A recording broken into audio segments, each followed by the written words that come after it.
وَلَقَدْ يَسَّرْنَا الْقُرْآنَ لِلذِّكْرِ فَهَلْ مِن مُّدَّكِرٍ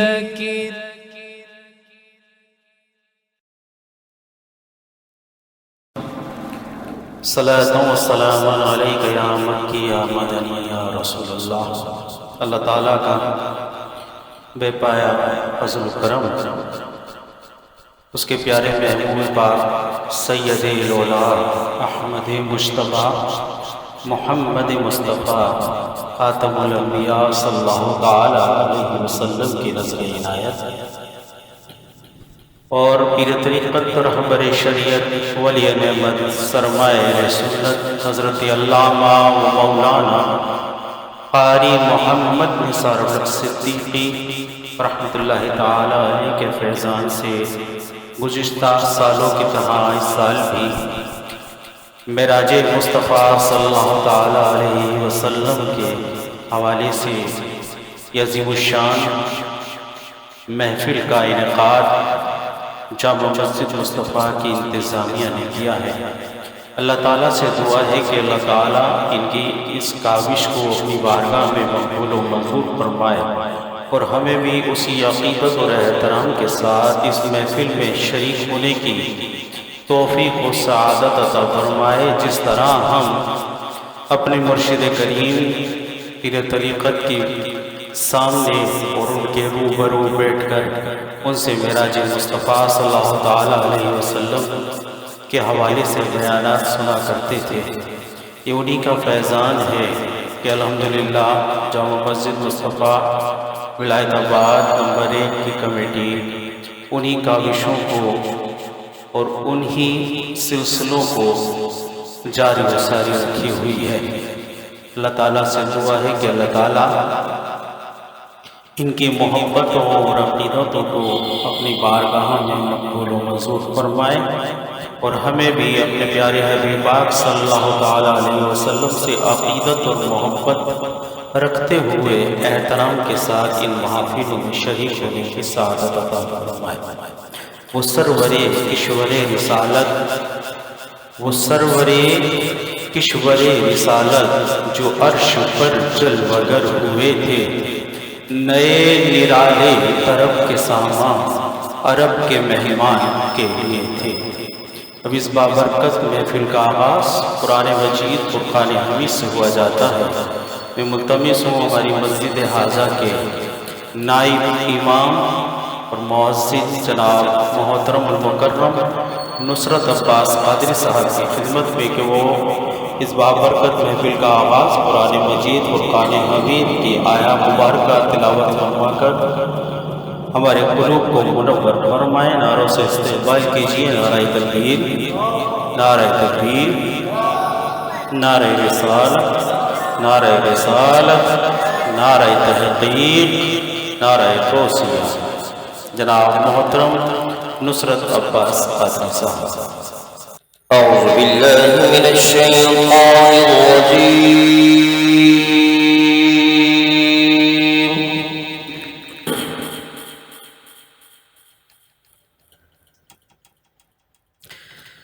بسم اللہ الرحمن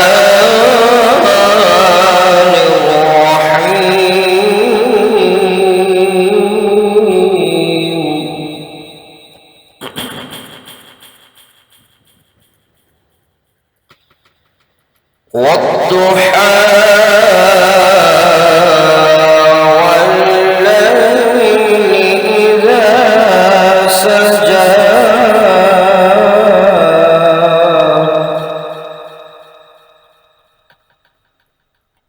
ما ودعك ربك وما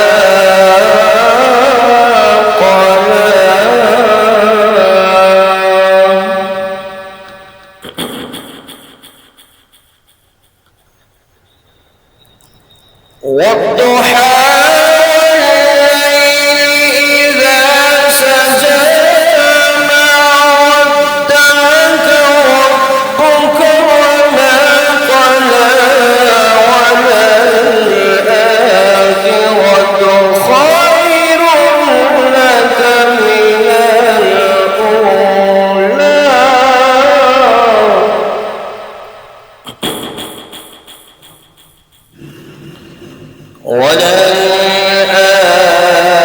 وللآخرة خير لك من الأولى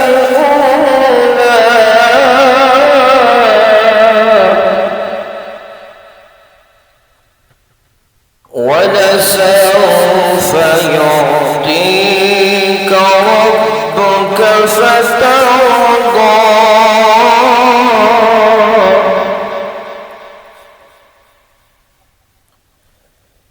ألم يجدك يتيما فآوى ووجدك ضالا فهدى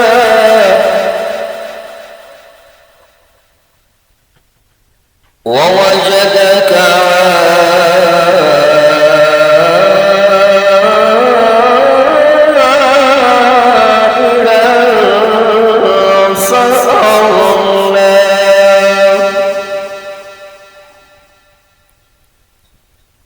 فأما اليتيم فلا تقهر وأما السائل فلا تنهر وأما بنعمة ربك فحدث آمنت بالله صدق الله العظيم ماشاءاللہ سبحان اللہ، بہت ہی خوبصورت اور پرسوز آواز میں قرآن مجید اور قرآن حمید کی تلاوت فرما رہے تھے ہماری مسجد کے نائب امام اور محسن جناب مولانا محمد نصرت عباس قادری صاحب۔ اللہ تعالیٰ سے دعا ہے کہ اللہ تعالیٰ کے سوچ اور برکتیں عطا فرمائے اور ان کو صحت کے ساتھ دراز عمر خیر عطا فرمائے۔ انشاءاللہ وقت مقررہ پر ہمارے اور آپ کے مہربان استاد مفتی محمد آصف مدنی داماد برکاتہ القدسیہ جلوہ افروز ہو جائیں گے انشاءاللہ۔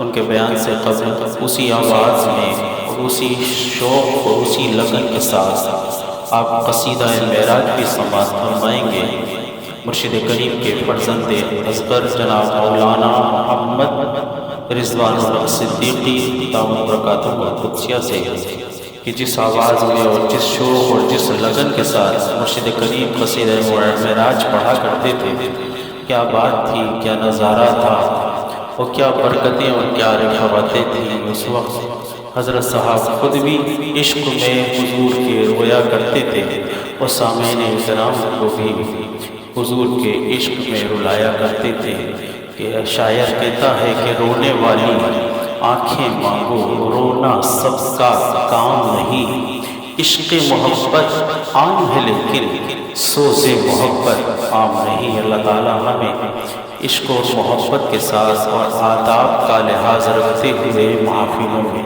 شریک ہونے کی توفیق و سعادت عطا فرمائے، اور ہمیں بھی جو ممبر و محراب میں سرکار کی ثنا و توصیف بیان کرتے ہیں انہیں بھی آداب و ملحوظ خاطر رکھنے کی توفیق عطا فرمائے۔ محبت کے ساتھ اپنے آقا مولا صلی اللہ تعالیٰ علیہ وسلم کی محض خوشنودی حاصل کرنے کے لیے درود پاک کا نذرانہ پیش کرنے۔ صلی اللہ علیہ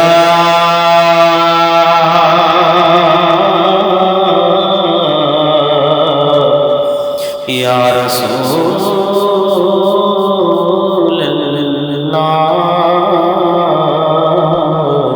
وسلم علیک یا حبیب اللہ۔ سے ایک نور چلا اور حرم تک پہنچا، سلسلہ میرے گناہوں تک پہنچا یا رسول اللہ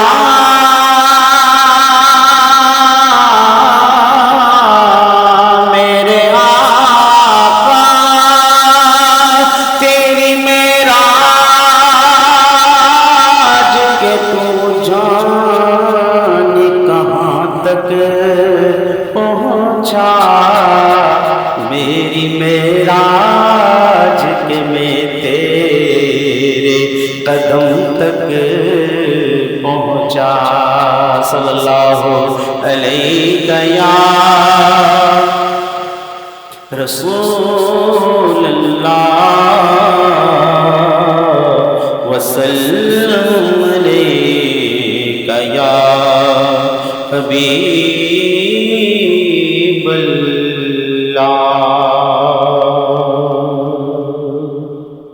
انشاءاللہ العزیز قصیدہ معراج جو حضرت صاحب پڑھا کرتے تھے وہ تو انشاءاللہ العزیز صاحبزادہ صاحب پڑھیں گے.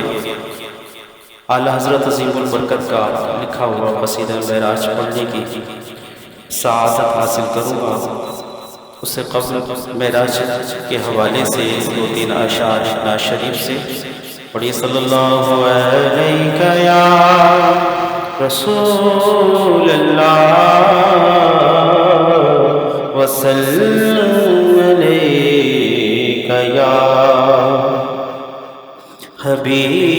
حبیب اللہ اے ختم رسل مکی مدنی اے ختم رسل مکی مدنی کونین میں تم سا کوئی نہیں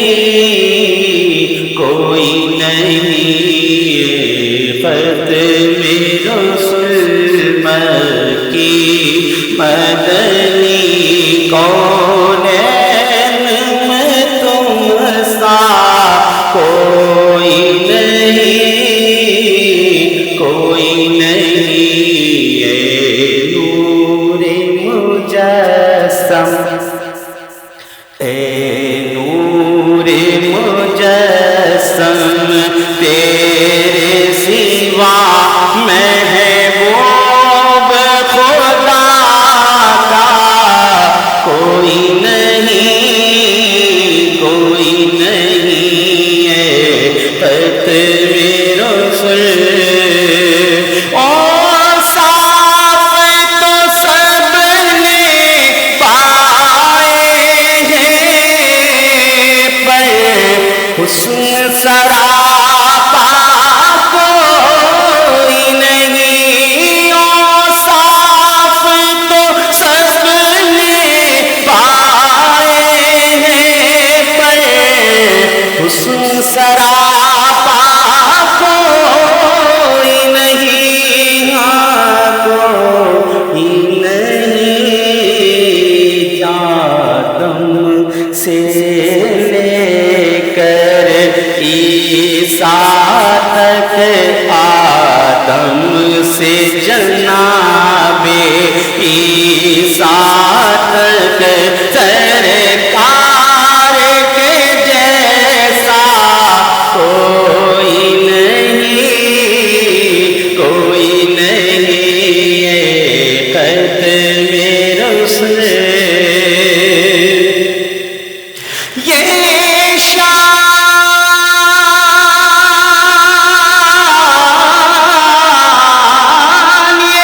شان تمہاری ہے آقا یہ شان تمہاری ہے آقا تم عرش بری پر پہنچے ہو یہ شان تمہاری ہے آقا تم عرش بری پر پہنچے ہو تم عرش بری پر پہنچے ہو ذی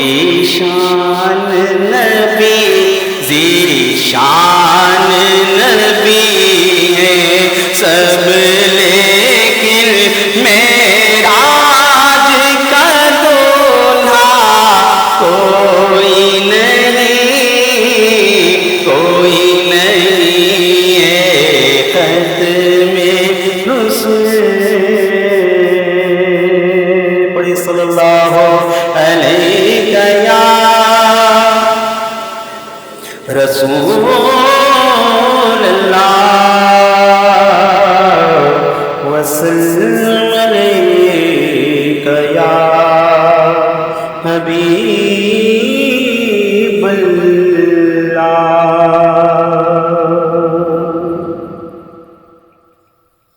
اس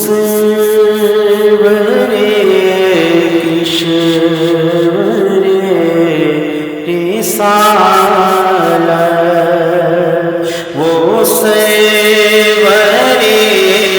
کشوری رسالت جو عیش پر جلوگر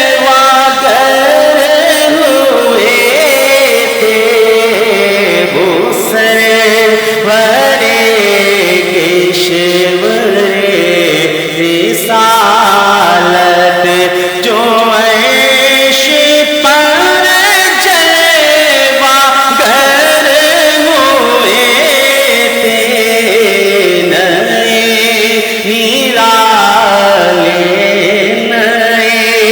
نیرالے طرب کے ساما عرب کے مہمان کے لیے تھے نئے نیرالے طرب کے ساما عرب کے مہمان کے لیے تھے وہ سرور کشور رسالت بہار شادیاں مبارک چمن کو آبادیاں مبارک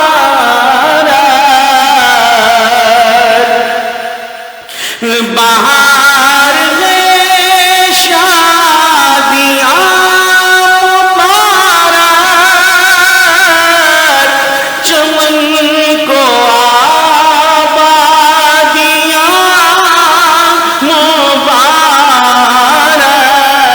ملک فلک اپنی اپنی لے میں ملک فلک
سے انوار ہنستے آتے، ادھر سے انوار کھلتے آتے، ادھر سے نفحات اٹھ رہے تھے، وہ سرورے کشورے رسالت جو عیش پر جلوہ گر ہوئے تھے، نئے نرالے کرب کے سامان، عرب کے مہمان کے لیے تھے، وہ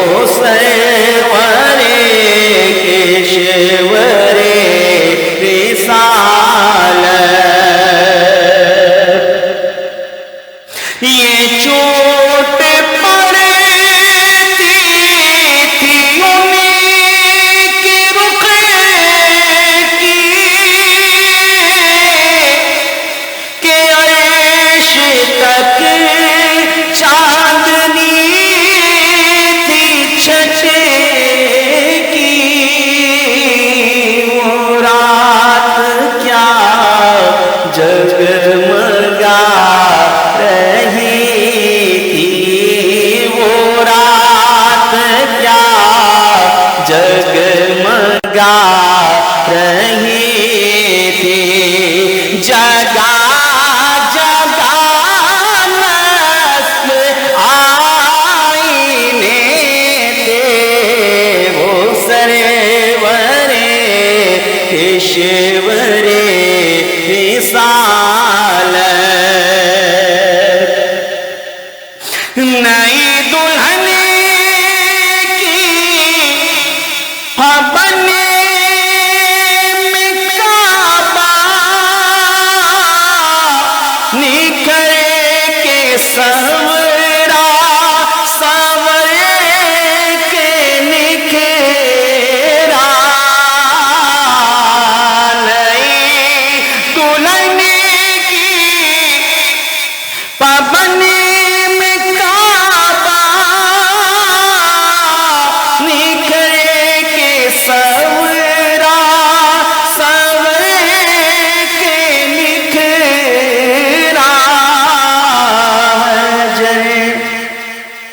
حجر کے صدقے کمر کے تل، حجر کے صدقے کمر کے تل میں رنگ لاکھوں بناؤ کے تھے، وہ سرورے کشورے رسالت، خوشی کے بعد امنڈ کے آئے، دلوں کے تاؤں سے رنگ لائے،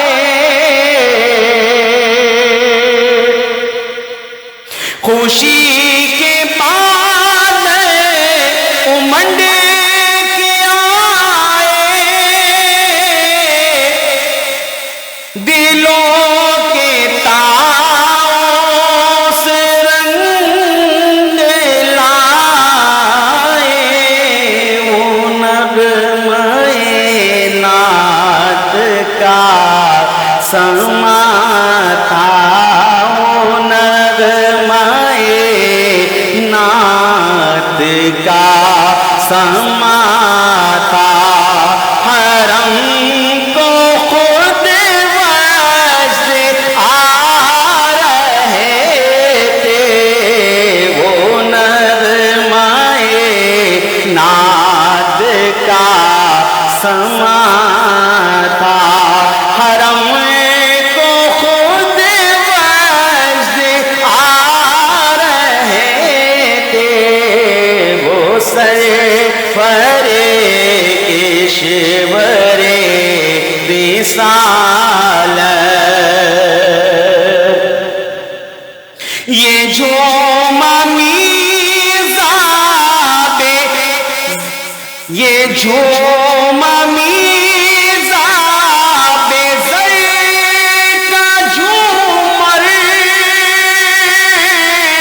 کے آرا کانے پر ڈلتے گئے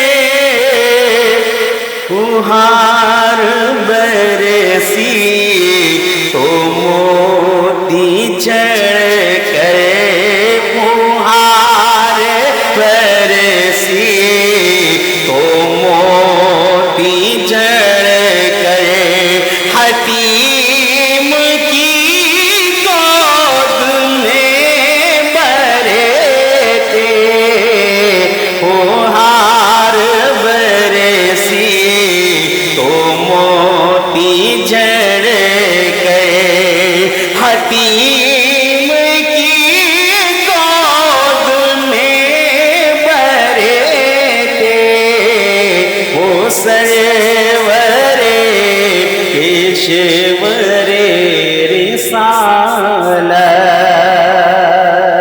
آج تو یہ دور ہے کہ ناطخواں جب بیٹھتا ہے تو ہر شعر کی تشریح کرتا ہے، کسی خطاب کی ضرورت نہیں رہتی، اور یہ جو معراج قصیدہ معراج ہے اس کی ہر تشریح کرنے کے لیے اگر ناطخواں بیٹھ جائے تو ساری رات کم پڑ جائے گی، اس کی تشریح نہیں پوری ہو سکتی، کیونکہ یہ کلام امام ہے، اور امام کا کلام کلاموں کا امام ہوا کرتا ہے۔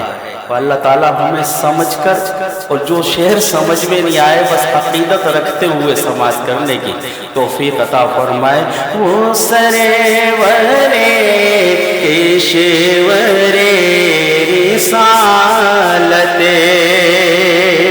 دلہن کی خوشبو سے مست کپڑے نسیم گستاخ آنچلوں سے غلاف مشکی جو اڑ رہا تھا، غلاف مشکی جو اڑ رہا تھا، غزال ناوے بسا رہے تھے وہ سرور کشور رسالت، وہ سرور کشور رسالت۔ بس ایک دو اشعار اور پڑھوں گا۔ قصیدہ معراج بہت طویل ہے، اور ہمارے صاحبزادہ صاحب نے بھی پڑھنا ہے، اور مفتی صاحب کے بیان سے پہلے انہوں نے قصیدہ معراج ہمیں سنانا ہے اور ہمارے قلوب کو منور فرمانا ہے۔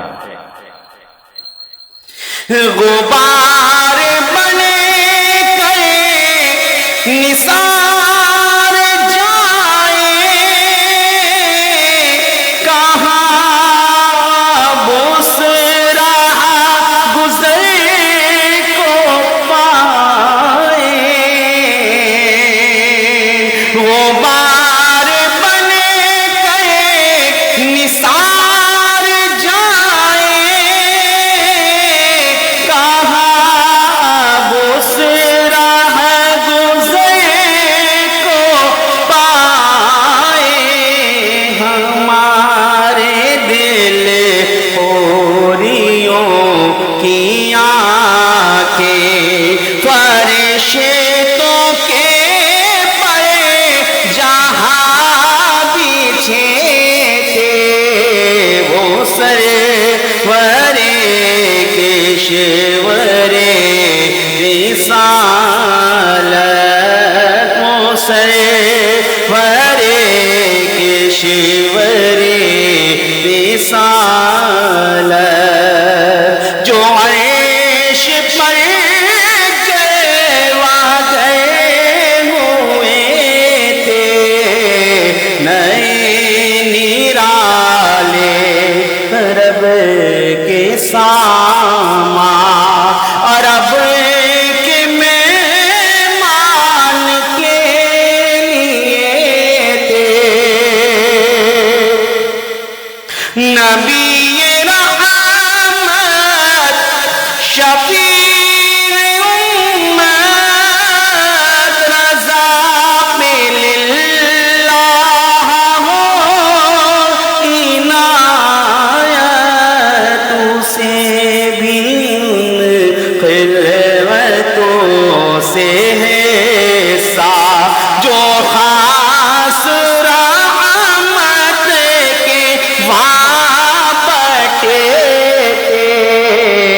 سرورے کشورے رسالت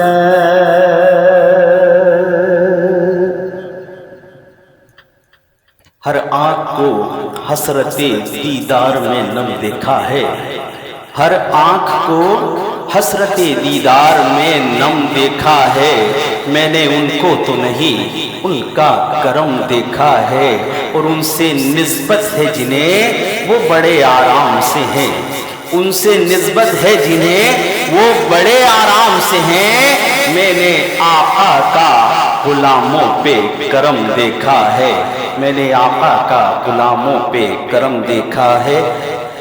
انشاءاللہ بیان سے قبل ہمارے فرزند اصغر پیر طریقت رہبر شریعت ولی نعمت سرمایہ اہل سنت حضرت علامہ و مولانا قاری محمد نثار الحق صدیقی علیہ رحمہ کے لخت جگر اور ہماری آنکھوں کی ٹھنڈک جناب مولانا محمد رضوان الحق صدیقی قصیدہ معراج پیش فرمائیں گے۔ نعروں سے استقبال کیجیے، نعرہ تکبیر، نعرہ تکبیر، نعرہ رسالت، نعرہ رسالت، نعرہ تحقیق، نعرہ غوثیہ۔ صلی اللہ علیہ النبی الأمی وآلہ صلی اللہ علیہ وسلم، صلاۃ و سلام علیک یا رسول اللہ۔ فلک پھر کیوں سجایا جا رہا ہے، کوئی مہمان بلایا جا رہا ہے، کوئی مہمان بلایا جا رہا ہے، دونوں عالم ہیں نور علی نور، کیوں کیسی رونق آج کی رات ہے، یہ مسرت ہے کس کی ملاقات کی، عید کا دن ہے یا آج کی رات ہے، تھے حتیم مبارک میں وہ جلوگر، آکے جبریل نے یہ سنائی خبر، چلیے چلیے شہنشاہ والا گوہر، حق کو شوق آج کی رات ہے، دونوں عالم ہے نور علی نور، کیوں کیسی رونق فضا آج کی رات ہے، جاگو جاگو شہنشاہ ہے دنیا دی، اٹھو اٹھو ذرا مکان کے مکین، دیکھو دیکھو یہ حاضر ہے روح الامین، روح تم پر فدا آج کی رات ہے، دونوں عالم ہے نور علی نور، کیوں کیسی رونق فضا آج کی رات ہے، وہ حبیب خدا سید المرسلین، خاتم الانبیاء، شاہ دنیا دین، بزم قوسین میں ہوں یہ مسند نشین، جشن معراج کا آج کی رات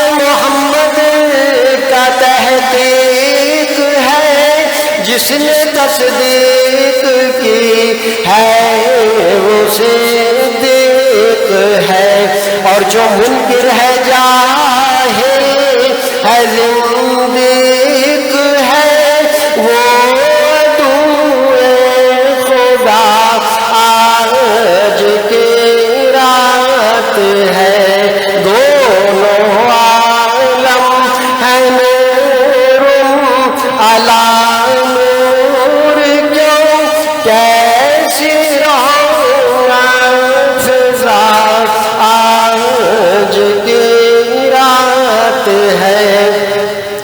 لطف جب ہے کہ دیکھیں گے سارے نبی، محبوب تیری امت پہ برسے یہ رحمت میری، بخش دوں گا قیامت میں امت تیری، تجھ سے وعدہ میرا آج کی رات ہے، دونوں عالم ہے نور علی نور، کیوں کیسی رونق فضا آج کی رات ہے۔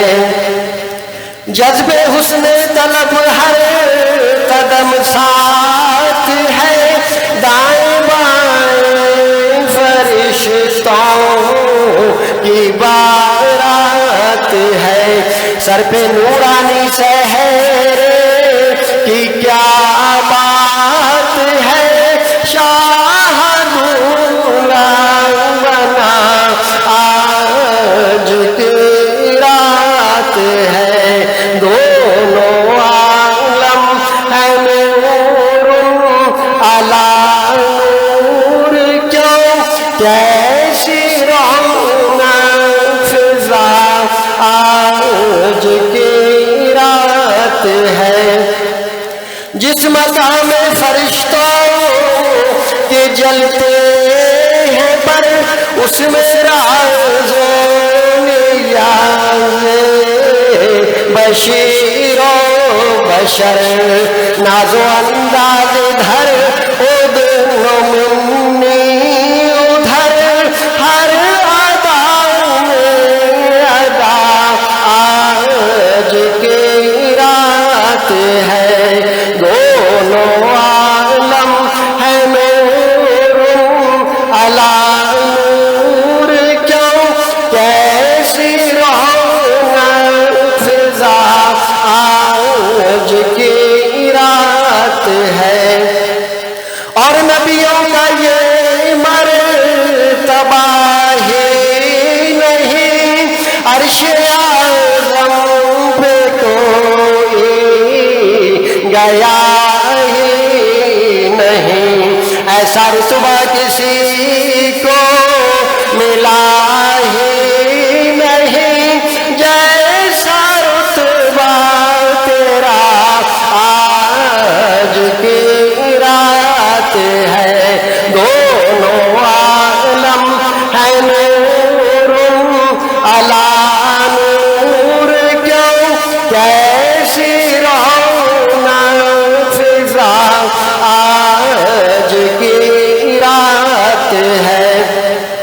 اس طرف رحمت حق کے جوہر کھلے، اس طرف سے شفاعت کے دفتر کھلے، کہہ دیا ہے فیض کے ہے در کھلے، مانگ جو مانگنا آج کی رات ہے، دونوں عالم ہے نور علی نور، کیوں کیسی رونق فضا آج کی رات ہے۔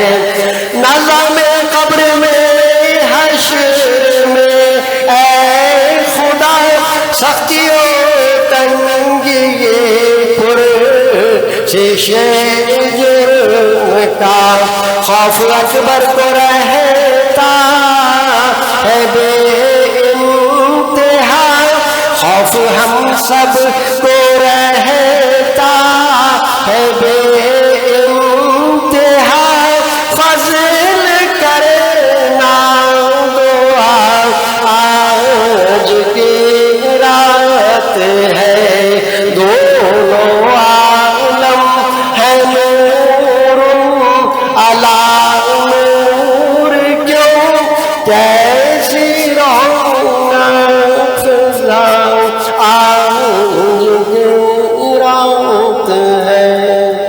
ماشاء اللہ سبحان اللہ، بہت ہی خوبصورت اور پرسوس آواز سے انیسی لب و لہجے میں ہمیں قصیدہ معراج سنا رہے تھے، جس انداز سے ہمارے مرشد کریم ہر سال اس شب میں قصیدہ معراج پڑھا کرتے تھے۔ اللہ تعالیٰ سے دعا ہے کہ اللہ تعالیٰ ان کی عمر صحت کے ساتھ دراز فرمائے اور ان کا سایہ ہم سب کے اوپر قائم دائم فرمائے، اور انہیں بھی اپنے والد ماجد کے نقش قدم پر چلنے کی دین متین کی خدمت کرنے کی توفیق و سعادت عطا فرمائے۔ جہاں ہو وہیں سے دو صدا سرکار سنتے ہیں، جہاں ہو وہیں سے دو صدا سرکار سنتے ہیں، سرے آئینہ سنتے ہیں، پسے دیوار سنتے ہیں۔ میں صدقے جاؤں ان کی رحمت للعالمین پر، پکارو چاہے جتنی بار وہ ہر بار سنتے ہیں، پکارو چاہے جتنی بار وہ ہر بار سنتے ہیں۔ اب آپ کے نعروں کا جواب بتائے گا کہ آپ اس شعر پر کتنا عمل رکھتے ہیں اور عقیدت رکھتے ہیں۔ نعرہ تکبیر، نعرہ تکبیر، نعرہ رسالت، نعرہ رسالت، نعرہ تحقیق، نعرہ تحقیق، حق چار یار، نعرہ غوثیہ، علماء اہل سنت۔ الحمدللہ رب العالمین، والصلاة والسلام على سید الانبیاء والمرسلین وعلى آلہ واصحابہ اجمعین، اما بعد فاعوذ باللہ من الشیطان الرجیم، بسم اللہ الرحمن الرحیم۔ قال اللہ تبارک وتعالی سبحان الذي أسرى بعبده ليلا من المسجد الحرام إلى المسجد الأقصى الذي باركنا حوله لنريه من آياتنا إنه هو السميع البصير۔ صدق الله العلي العظيم وصدق رسوله النبي الأمين۔ قرآن عظیم کی ایک بہت ہی مشہور و معروف آیت مقدسہ، جس میں اللہ تبارک و تعالیٰ نے سفر معراج کا ذکر فرمایا، آپ کی خدمت میں تلاوت کی۔ سفر معراج کا جو بیان ہے، اور یہ سفر 3 حصوں پر مشتمل ہے کہ مسجد حرام سے مسجد اقصیٰ، پھر مسجد اقصیٰ سے سدرۃ المنتہا، وہاں تک جبریل امین بھی ساتھ رہے، لیکن سدرۃ المنتہا کے بعد رحمت دو عالم صلی اللہ علیہ وسلم تنہا سفر کرتے ہیں، اور جہاں اللہ نے چاہا وہاں اللہ تعالیٰ نے اپنے حبیب مکرم صلی اللہ علیہ وسلم کو اپنا قرب خاص عطا فرمایا۔ تو یہ 3 حصوں پر گویا کہ مشتمل ہے، اور پہلا حصہ جو اس سفر کا ہے اس کو اللہ تعالیٰ نے واضح طور پر ذکر فرمایا، چنانچہ ارشاد باری تعالیٰ ہوا سبحان، پاک ہے وہ ذات الذی اسریٰ، جو لے گیا بعبدہ اپنے بندہ خاص کو، لیلاً رات کے مختصر سے حصے میں، من المسجد الحرام الی المسجد الاقصیٰ، مسجد حرام سے مسجد اقصیٰ تک۔ معراج کے واقعے کا یہ حصہ جو ہے وہ قرآن کی واضح اور صریح آیت مقدسہ سے ثابت ہے، اور قرآن عظیم کی ایسی آیت کہ جس میں جس کے معانی میں جس کا معنی بالکل واضح اور روشن ہو، اس آیت کو قطعی الثبوت اور قطعی الدلالت کہتے ہیں۔ اور ایسی آیت سے جو چیز ثابت ہوتی ہے اس کا ماننا لازم ہوتا ہے، فرض ہوتا ہے، اور اس کا انکار انسان کو دائرہ اسلام سے خارج کر دیتا ہے۔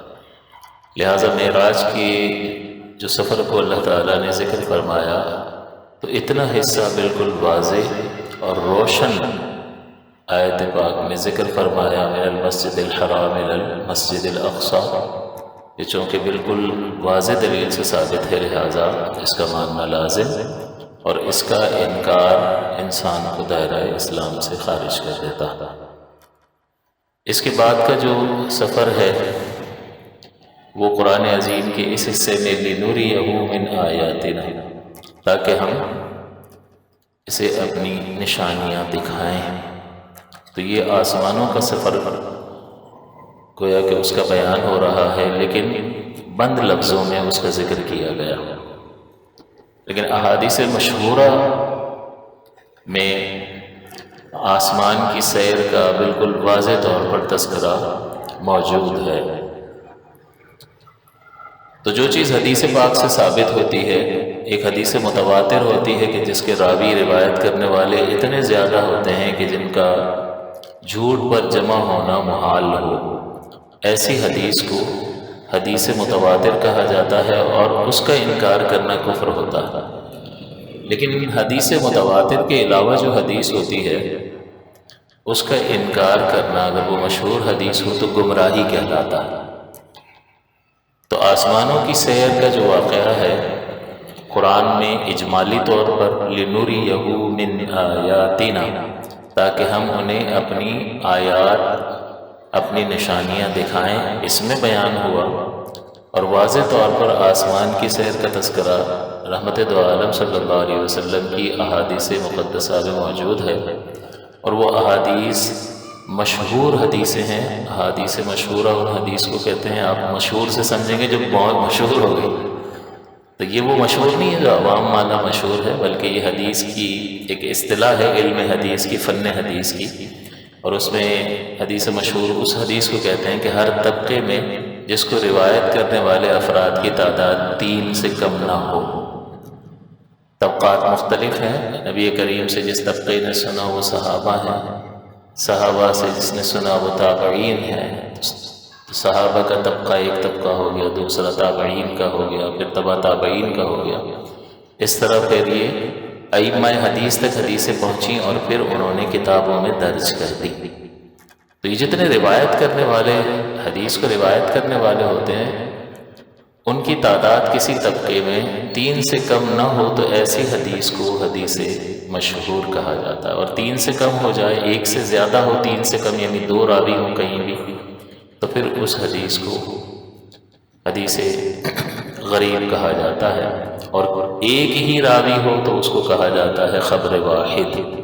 تو یہ حدیثوں کی اقسام ہیں۔ تو یہ آسمانوں کی سیر کا جو واقعہ ہے یہ احادیث مشہورہ سے ثابت ہے، یعنی ہر طبقے میں کم سے کم ان احادیث کو روایت کرنے والوں کی تعداد 3 یا اس سے زیادہ ہے۔ تو ایسی احادیث کا انکار گمراہی ہوتا ہے۔ تو لہٰذا جو مسجد اقصی سے آسمان سدرۃ المنتہا تک کی سیر کا انکار کرتا ہے، اس پر کفر کا حکم نہیں لگے گا، بلکہ اس پر گمراہی کا حکم لگے گا۔ ہمیں دین سیکھنا چاہیے، اور دین سیکھنے کے بعد دین کے تقاضوں کے مطابق ہی اعتقاد اختیار کرنا لازم اور ضروری ہوتا ہے۔ کیونکہ جو کافر نہیں ہے اس کو کافر کہہ دیا تو میں نے آپ کو پہلے بھی کفر اور ایمان کی بحث میں جمعے کے دروس میں یہ میں سمجھا چکا ہوں کہ جو چیز کفر نہیں ہے اگر ہم اس کو کفر قرار دیں گے تو پھر حضور نے فرمایا ہے کہ اگر تم نے کسی کو کافر کہا، اگر وہ کافر ہے تو ٹھیک کہا، لیکن اگر وہ کافر نہیں ہے تو کفر کہنے والے کی طرف لوٹ لاتا ہے۔ تو ان چیزوں کو سمجھنا ضروری ہوتا ہے۔ بعض اوقات جو ہے وہ جوش میں آ کر حد سے تجاوز کرتے ہیں، تو حد سے تجاوز کرنے کی کسی کو بھی اجازت نہیں ہے۔ تو قرآن کا جو سفر، قرآن میں جو واضح اور صریح آیت میں ذکر ہوا اس کا انکار کفر ہے، جو حدیثوں میں بیان ہوا اس کا انکار گمراہی ہے، اور اس کے بعد کا جو تذکرہ ہے وہ اخبار آحاد، خبر واحد سے ثابت ہے کہ اللہ کا دیدار کرنا، لا مقام جانا، یہ ساری چیزیں. اور قرآن عظیم میں اجمالی طور پر اس کو ذکر کیا گیا، اِنَّهُ هُوَ السَّمِيعُ الْبَصِيرُ، بے شک وہ وہی سمیع بھی ہے اور بصیر بھی ہے. سمیع سننے والے کو کہتے ہیں اور بصیر دیکھنے والے کو کہتے ہیں. تو اگر انہو اس ہو سے اللہ تعالیٰ کی ذات مراد ہو تو اللہ تعالیٰ دیکھنے والا ہے اور سننے والا ہے.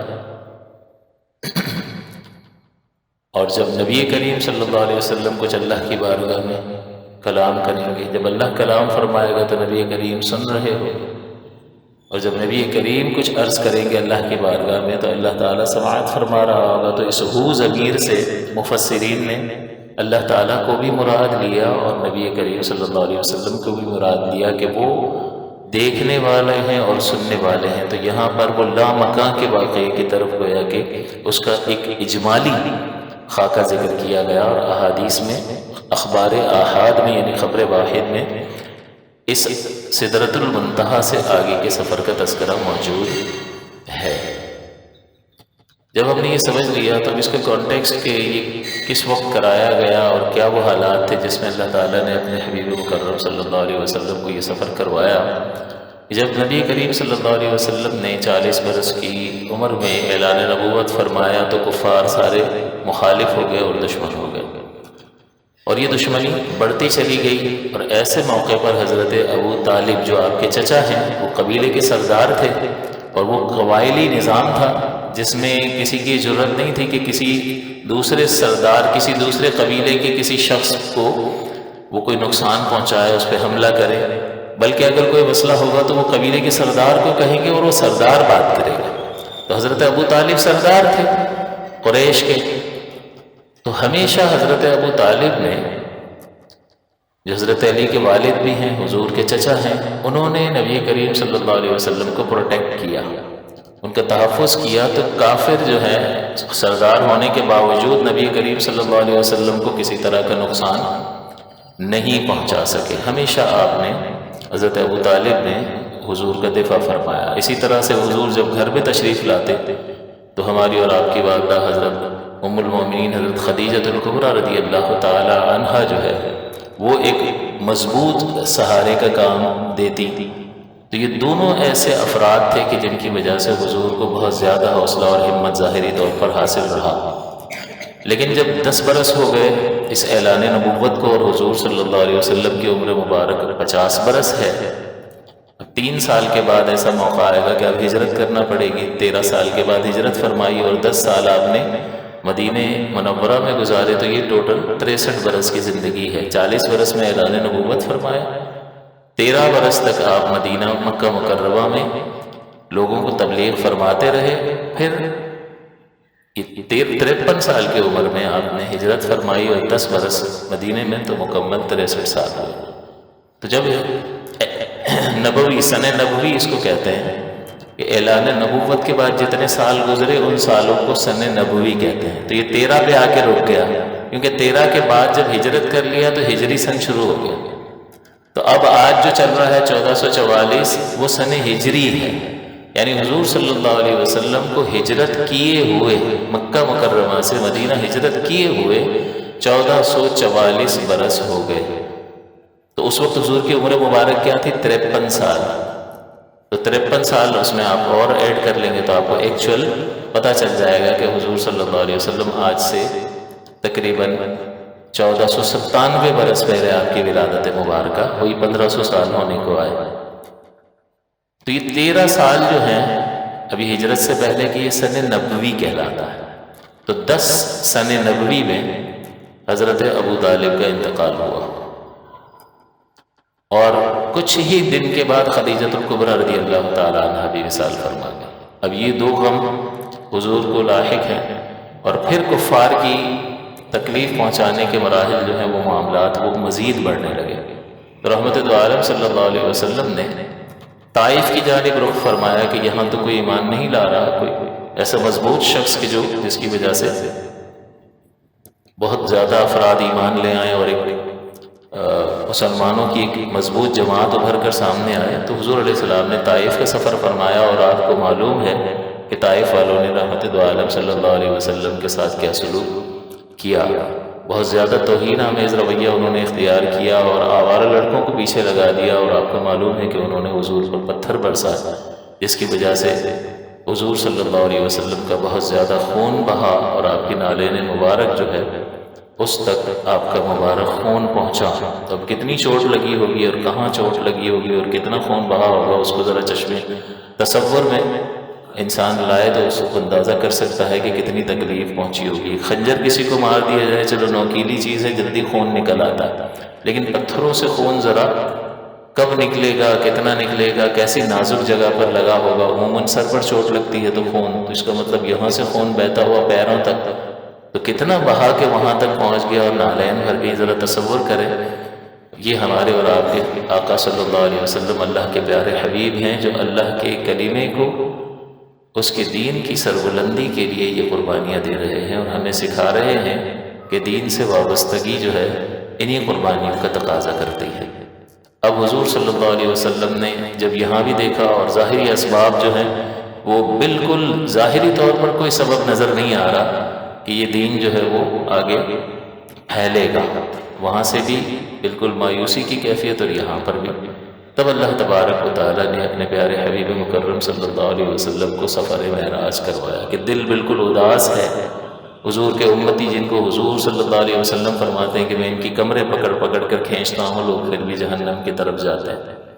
تو اب یہ ظاہری معنی اس کا مراد نہیں ہے، بلکہ مجازی معنی مراد ہے کہ اتنی کوشش کے باوجود جو ہے یہ نہیں مانتے اور جہنم کی طرف ہی جاتے ہیں. میں ان کی کمرے پکڑ پکڑ کر کھینچتا ہوں. تو حضور اتنی کوشش فرما رہے ہیں، اس کے باوجود ان کا رویہ اس قدر خطرناک ہے کہ جان کے در پہ ہیں، تو کس قدر دل پر غم طاری ہوگا. اور ہمیں تو بس ایک چھوٹا سا حصہ جسم میں ہے دل، جس پر کوئی کیفیت طاری ہوتی ہے تو ہم غمگین ہو جاتے ہیں. اور میرے اور آپ کے آقا صلی اللہ علیہ وسلم کو اللہ تعالیٰ نے سر کے بالوں سے پیروں کے ناخن تک سراپا رحمت بنا کر کے بھیجا. تو وہ بہت زیادہ فیل کرنے والی شخصیت، وہ بہت زیادہ محسوس کرنے والی شخصیت.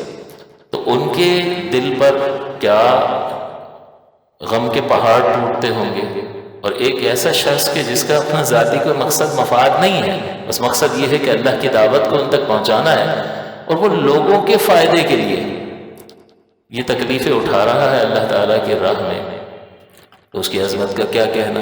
لیکن بہرحال انسان بعض اوقات نفس کے دھوکے میں آتا ہے، بعض اوقات شیطان کے دھوکے میں آتا ہے اور حق سے تجاوز کرتا ہے.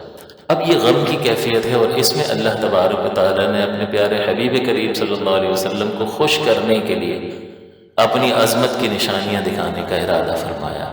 تو یہ سب سے زیادہ موزوں وقت تھا کہ ایسے وقت میں حضور صلی اللہ علیہ وسلم کو یہ سفر معراج کروایا گیا کہ اگر یہ ظاہری اسباب بظاہر آپ کی طرف مائل ہوتے ہوئے دکھائی نہیں دیتے ہیں، لیکن وہ خالق کائنات جو مسبب الاسباب ہے، ذرا اس کی کائنات میں چل کر دیکھیں تو آپ کو پتہ چلے گا. اور حق الیقین، حضور کو یقین تو اللہ کی ذات پاک پر سب سے زیادہ حاصل ہے، بلکہ اگر یقین کہیں سے تقسیم ہوا ہے تو رحمت دو عالم صلی اللہ علیہ وسلم کی بارگاہ سے تقسیم ہوا. انما انا قاسم واللہ یعطی، کہ محض میں تقسیم کرتا ہوں اور اللہ تعالیٰ عطا فرماتا ہے. اور بارہا میں نے ذکر کیا اعلیٰ حضرت کا یہ شعر کہ بخدا خدا کا یہی ہے ڈر، نہیں اور کوئی مفر مقر جو وہاں سے ہو، یہیں آ کے ہو جو یہاں نہیں تو وہاں نہیں. تو یہ بہترین اور موزوں وقت تھا جس وقت اللہ تعالیٰ نے اپنے پیارے حبیب کریم صلی اللہ علیہ وسلم کے دل پر یہ جو غم اور رنج کے آثار تھے، ان رنج کے آثار کو دور کرنے کے لیے اور آپ کو خوش کرنے کے لیے سیر کروائی. اور خود فرمایا کہ اسرا، سیر جو ہے وہ خوش کرنے کے لیے اللہ تعالیٰ نے اپنے پیارے حبیب کریم صلی اللہ علیہ وسلم کو کرائی. اور اس کا خاکہ یہ ہے کہ حضور علیہ السلام حتیم کعبہ میں، حرم شریف میں ہی ہے وہ، حتیم کعبہ میں آرام فرما رہے ہیں. جبریل امین تشریف لائے اور بڑے ادب اور احترام کے ساتھ حضور کو بیدار کیا اور یہ خبر دی کہ اللہ تبارک و تعالیٰ جو ہے وہ آپ سے ملاقات فرمانا چاہتا ہے. ویسے تو اللہ تعالیٰ ملاحظہ فرما رہا ہے جہاں اس کے لیے جہاں کہہ بھی نہیں سکتے ہیں. اللہ تعالیٰ جہاں ہے وہی وہ جگہ سے مکان سے مبرہ ہے اور منزہ ہے، وہ ملاقات فرمانا چاہتا ہے.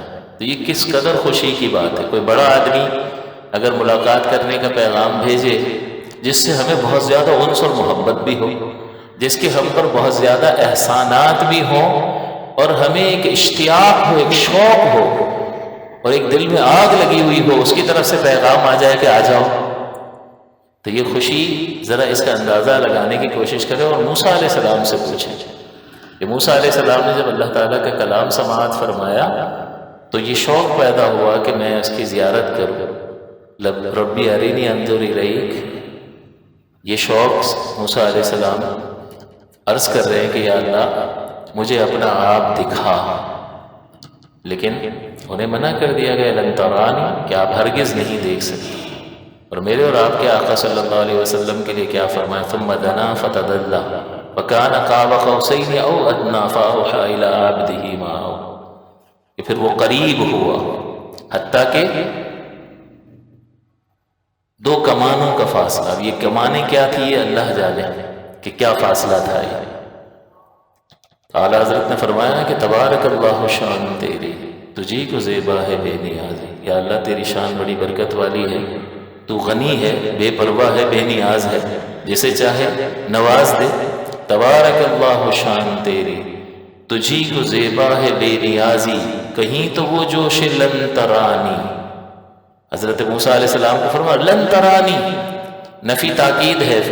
فعل مضارع پر جب لن ناصبہ داخل ہو جائے تو تاکیدی نفی کا فائدہ دیتا ہے مستقبل میں، تاکیدی نفی کا کہ ہرگز آپ ایسا نہیں کر سکیں گے. ایسا جملہ بولنا ہو تو لن داخل کر دیا جاتا ہے. لن ترانی، اعلیٰ حضرت فرماتے کہیں تو وہ جوش لن ترانی کہ آپ تو ہرگز دیکھ نہیں سکتے. اور کہیں تقاضے مثال کے تھے، ادن منی یا محمد، ادن منی یا محمد، ادن منی یا محمد، اے محمد قریب ہو مجھ سے، اے محمد قریب ہو مجھ سے، اے محمد قریب ہو مجھ سے. تو یہ موسیٰ علیہ السلام سے پوچھیں. ایک اور مقام پر بھی فرمایا نا کہ کس کو دیکھا، یہ موسیٰ سے پوچھے کوئی. موسیٰ علیہ السلام نے ڈائریکٹ نہیں دیکھا تھا. اللہ نے موسیٰ علیہ السلام کی بڑی عظمت ہے اللہ کی بارگاہ میں. موسیٰ علیہ السلام نے اب عرض تو کر دی، ان کو فرما بھی دیا کہ آپ نہیں دیکھ سکیں گے، لیکن موسیٰ علیہ السلام اللہ کو بہت زیادہ پیارے ہیں. تو فرمایا اچھا ایسا کرو کہ میں پہاڑ پر تجلی ڈالتا ہوں، تم پہاڑ کو دیکھو، اگر وہ اپنی جگہ پر ٹھہرا رہا تو تم بھی دیکھ لو گے. وَإِنِ اسْتَقَرَّ مَكَانَهُ فَسَوْفَ تَرَانِي، اگر وہ ٹھہرا رہا اپنی جگہ پر تو تم بھی دیکھ لو گے. لیکن فَلَمَّا تَجَلَّى رَبُّهُ، جب تیرے رب نے اس پہاڑ پر اپنی تجلی فرمائی، جَعَلَهُ دَكَّا، اس کو ریزہ ریزہ کر دیا اس تجلی نے. وَخَرَّ مُوسَىٰ صَعِيقًا، اور موسیٰ علیہ السلام بے ہوش ہو کر زمین پر جلوہ فرما. اور اس دیدار اور اس زیارت کی وجہ سے جو ریفلیکشن آپ نے دیکھا تھا، ڈائریکٹ نہیں دیکھا تھا، اس پہاڑ کو دیکھ کر جو تجلی آپ نے اللہ تعالیٰ کے جمال کی دیکھی، ملاحظہ فرمائی اور اس کی تاب نہیں لا سکے. ایک تو فرق یہ دیکھیں کہ پہاڑ جسمانی اعتبار سے انسانی جسم سے بڑا مضبوط ہے. ہم تو گوشت پوشت ہڈی کے ہیں، پہاڑ پہ ہتھوڑے مارو تو بڑی مشکل سے ٹوٹتا، بم دھماکے سے اس کو اڑانا پڑتا، پہاڑ کو کاٹ کے اگر سڑک بنانی ہو تو. وہ تجلی پڑی اور ریزہ ریزہ ہو گیا. لیکن اللہ کا نبی بظاہر گوشت پوشت اور ہڈی کا انسان ہے، لیکن اتنی اس میں طاقت اور قوت اللہ تعالیٰ نے پیدا فرمائی ہوتی ہے کہ آپ کے جسم کے کوئی نقصان نہیں ہوا، صرف اس تجلی سے آپ بے ہوش ہوئے. تو یہ نبی کی طاقت کا اندازہ اس سے لگایا جا سکتا ہے کہ وہ نبی کے جلال کو، نبی کی اللہ کی وحی کو بھی اپنے اوپر لے کر برداشت کر رہا ہوتا ہے. یعنی اور اللہ نے فرمایا اگر ہم یہ اپنی وحی، یہ قرآن اپنی وحی اگر پہاڑ پر اتار دیں تو اللہ تعالیٰ کے جلال سے وہ ریزہ ریزہ ہو جائے. نبی اس وحی کو برداشت کرتا ہے یا نہیں کرتا؟ اس کی تاب لے آتا ہے، کیونکہ اللہ نے اس میں یہ قوت اور طاقت پیدا فرمائی. تو موسیٰ علیہ السلام سے اعلیٰ حضرت کہتے ہیں کس کو دیکھا، یہ موسیٰ سے پوچھے. آنکھ والوں کی ہمت میں لاکھوں سلام. جب حضور علیہ السلام بار بار آ رہے ہیں تو اللہ تعالیٰ کو تو موسیٰ علیہ السلام نے نہیں دیکھا، منع فرما دیا، لیکن رحمت دو عالم صلی اللہ علیہ وسلم زیارت کر کے آ رہے ہیں۔ جب واپسی پر آئے تو پوچھ لیا کہ کیا تحفہ لائے ہیں، تو نماز 50 نمازیں وہ کم کروانے کے لیے بار بار بھیج رہے ہیں، اور حضور علیہ السلام اللہ کی زیارت کر کے جب آ رہے ہیں تو حضور کا چہرہ جو منور ہوتا ہوگا اللہ تعالیٰ کے دیدار سے، اس کو لفظوں میں کیسے بیان کر سکتا ہے کوئی؟ یہ تو اللہ بیان کرے یا حضور بیان کرے۔ اس لیے موسیٰ علیہ السلام سے کہا کہ آپ نے کس کو دیکھا؟ جب حضور اس طرف سے واپس آ رہے تھے تو وہ تجلی آپ کے چہرے کا نور، وہ کیسا نور تھا؟ اگر اے امتیوں تمہیں جاننا ہے تو پھر موسیٰ علیہ السلام کی بارگاہ میں عرض کرو کہ جب واپس آ رہے تھے بار بار جا رہے تھے، ایک بار تو اللہ نے بلایا، لیکن حضور علیہ السلام بار بار 5 نمازیں کم کروانے کے لیے جا رہے ہیں، تو حضور کو یہ اجازت ہے کہ جب چاہیں حاضر ہو جائے۔ کس کو دیکھا یہ موسیٰ سے پوچھے، موسیٰ علیہ السلام سے پوچھو کہ اس چہرے کی تابانی اس وقت کیا تھی کہ جب وہ اللہ کے دیدار کا شربت پی کر جب واپس آتے تھے تو وہ ان کے تجلیاں کیسے تھیں۔ حضرت موسیٰ علیہ السلام نے جو ریفلیکشن دیکھا تھا، شیخ عبداللہ محدث دہلوی رحمۃ اللہ علیہ فرماتے ہیں کہ اس کی وجہ سے وہ کئی میل کی مسافت پر کالے پتھر پر چلنے والی کالی چونٹی کو اندھیرے میں دیکھ لیتے تھے، اتنی آنکھیں روشن ہو گئی ریفلیکشن دیکھنے کی وجہ سے۔ تو نگاہ مصطفیٰ کا عالم کیا ہوگا؟ اور نگاہ مصطفیٰ کا عالم تو یہ ہے کہ جب اللہ تعالیٰ سفر بھی کروا رہا ہے تو رات میں کروا رہا ہے۔ ہم تو کہیں گے نا کہ بھئی دن میں کراؤ تو کچھ نظر تو آئے، اندھیرے میں کیا نظر آئے گا؟ لیکن یہ میرے اور آپ کے لیے ہے نگاہ مصطفیٰ۔ حضور فرماتے ہیں کہ کیا تم یہ سمجھتے ہو ترون قبلتی ہا ہونا، کیا تم یہ سمجھتے ہو کہ میرا قبلہ جہاں میرا رخ ہوتا ہے وہیں میں دیکھ سکتا ہوں؟ ایسا ہرگز نہیں ہے۔ واللہ انی لاراکم وراء ظہری لا یخفی علی رکوعکم ولا خشوعکم، کہ مجھ پر نہ تمہارا رکوع پوشیدہ ہے نہ تمہارا خشوع پوشیدہ ہے۔ رکوع ظاہری حالت کو کہہ رہے ہیں اور خشوع قلبی کیفیت کو، نہ تم یعنی اس کا معنی یہ ہوگا نہ مجھ پر تمہارا ظاہر پوشیدہ ہے اور نہ مجھ پر تمہارا باطن پوشیدہ ہے۔ خدا کی قسم میں تمہیں اپنی پیٹھ کے پیچھے سے بھی دیکھتا ہوں۔ تو حضور کو ان لائٹوں کی ضرورت نہیں، وہ چہرہ ایسا تابہ ہے کہ وہ جہاں تشریف لے جائیں نور ہی نور ہو جائے، ہر عالم کو روشن فرماتا۔ یا صاحب الجمال و یا سید البشر، اے جمال والے اور اے انسانوں کے سردار، من وجہک المنیر، آپ کے چمکتے ہوئے چہرے سے، لقد نور القمر، یہ قمر جو چمکایا گیا ہے وہیں سے تو چمکایا گیا ہے۔ من وجہک المنیر لقد نور القمر، اب میں کیسے آپ کی تعریف کروں یا رسول اللہ؟ میں اس سے تو تشبیہ نہیں دے سکتا ہوں، اس نے تو لیا آپ سے ادھار ہے، تو میں آپ کی تشبیہ کیسے دے سکتا ہوں کہ چاند کی طرح چمکتا ہوا چہرہ؟ اس نے تو وہاں سے نور لیا ہے۔ لا يمكن الثناء كما كان حقه، آپ کی تعریف اور توصیف بیان کرنا جیسا کہ آپ کی تعریف کا حق ہے، لا يمكن، یہ ممکن ہی نہیں ہے، تو پھر کیا کریں؟ بعد از خدا بزرگ تو یہ قصہ مختصر۔ ایک محبت کرنے والا کیا کہے گا کہ اللہ کی ذات پاک کے بعد مخلوق میں کوئی بزرگ و برتر ہستی ہے تو پیارے مصطفیٰ علیہ السلام کے ذات پاک۔ تو حضرت موسیٰ علیہ السلام کو اللہ تبارک و تعالیٰ نے یہ فرمایا، تو اسی لیے فرمایا کہ اللہ نے وہ صلاحیت آپ میں نہیں رکھی تھی۔ تبارک اللہ شان تیری تجھی کو زیبا ہے بے نیاز، کہیں تو وہ جوش لن ترانی، کہیں تقاضے وصال کے تھے۔ یہ فرق ہے کلیم اللہ اور حبیب اللہ میں، لیکن کلیم اللہ کے مرتبے کو بھی اللہ تبارک و تعالیٰ نے بہت زیادہ بلند فرمایا۔ انبیاء کے مرتبے کو اس طرح کبھی بھی بیان نہیں کیا جا سکتا کہ معاذ اللہ کسی اعتبار سے کسی نبی کی تنقیص شان ہو جائے، یہ ایمان کی تباہی اور بربادی کا سبب ہے۔ تو بہرحال میں عرض یہ کر رہا تھا کہ اللہ تبارک و تعالیٰ نے حتیم کعبہ جبریل امین کو بھیجا، اور یہ میں یہ عرض کر رہا تھا کہ وہ خوشی کا کیا عالم ہوگا کہ اللہ تعالیٰ ملاقات کے لیے بلا رہا ہے۔ آپ فرض کر لیں کہ آپ اولاد کی خوشی، جس کے پاس اولاد نہیں ہے، 20 سال کے بعد اولاد کی خوشی، اس کی خوشی. طالب علم نے بڑے 15-20 سال لگا دیے اور اس نے امتحان دیا، وہ فرسٹ ڈویژن میں پاس ہوا، اس کی خوشی. کوئی کاروبار کے چلنے کا انتظار، اس نے مال ڈھیروں بھر رکھا اور اس کو اللہ نے خوب برکت دے دی، اس کی خوشی. کوئی اقتدار چاہتا ہے، اسے اللہ نے اقتدار دے دیا، اس کی خوشی. الغرض کہ آپ دنیا میں حاصل ہونے والی کامیابیوں کا اندازہ کریں اور خوشیوں کا اندازہ کریں، اور آپ اپنی خوشیوں کا اندازہ کریں کہ یہ چھوٹی چھوٹی فانی چیزوں کے پیچھے انسان کتنا خوش ہو رہا ہوتا ہے. تو وہ رحمت دو عالم صلی اللہ علیہ وسلم کے لیے گھڑی کس قدر خوشی کا باعث ہوگی کہ جب اللہ تعالیٰ کی طرف سے یہ پیغام آیا کہ اللہ تعالیٰ ملاقات کے لیے بلا رہا. وہ عظیم ذات کے جو خالق کائنات ہے، اپنے امر کن سے ساری کائنات کو وجود بخشنے والا ہے اور ہر کمال اسی کا پیدا کیا گیا ہے.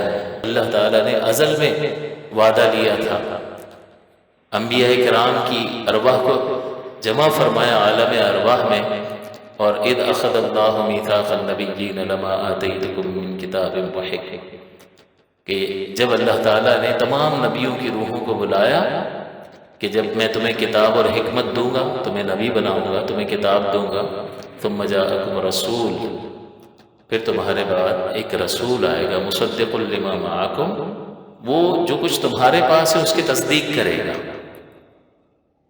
اور تمہیں کیا کرنا ہے؟ لَتُؤْمِنُنَّ بِهِ وَلَتَنْصُرُنَّ، تم ضرور اس کی مدد کرنا اور ضرور اس پر ایمان لانا. یہ جو وعدہ لیا گیا تھا اس کی تکمیل آج یہاں پر اس مسجد میں حضور علیہ الصلوۃ والسلام کی اقتداء میں تمام انبیاء کرام علیہم الصلوۃ والسلام جمع ہوئے، حضور کی اقتداء میں نماز ادا کی.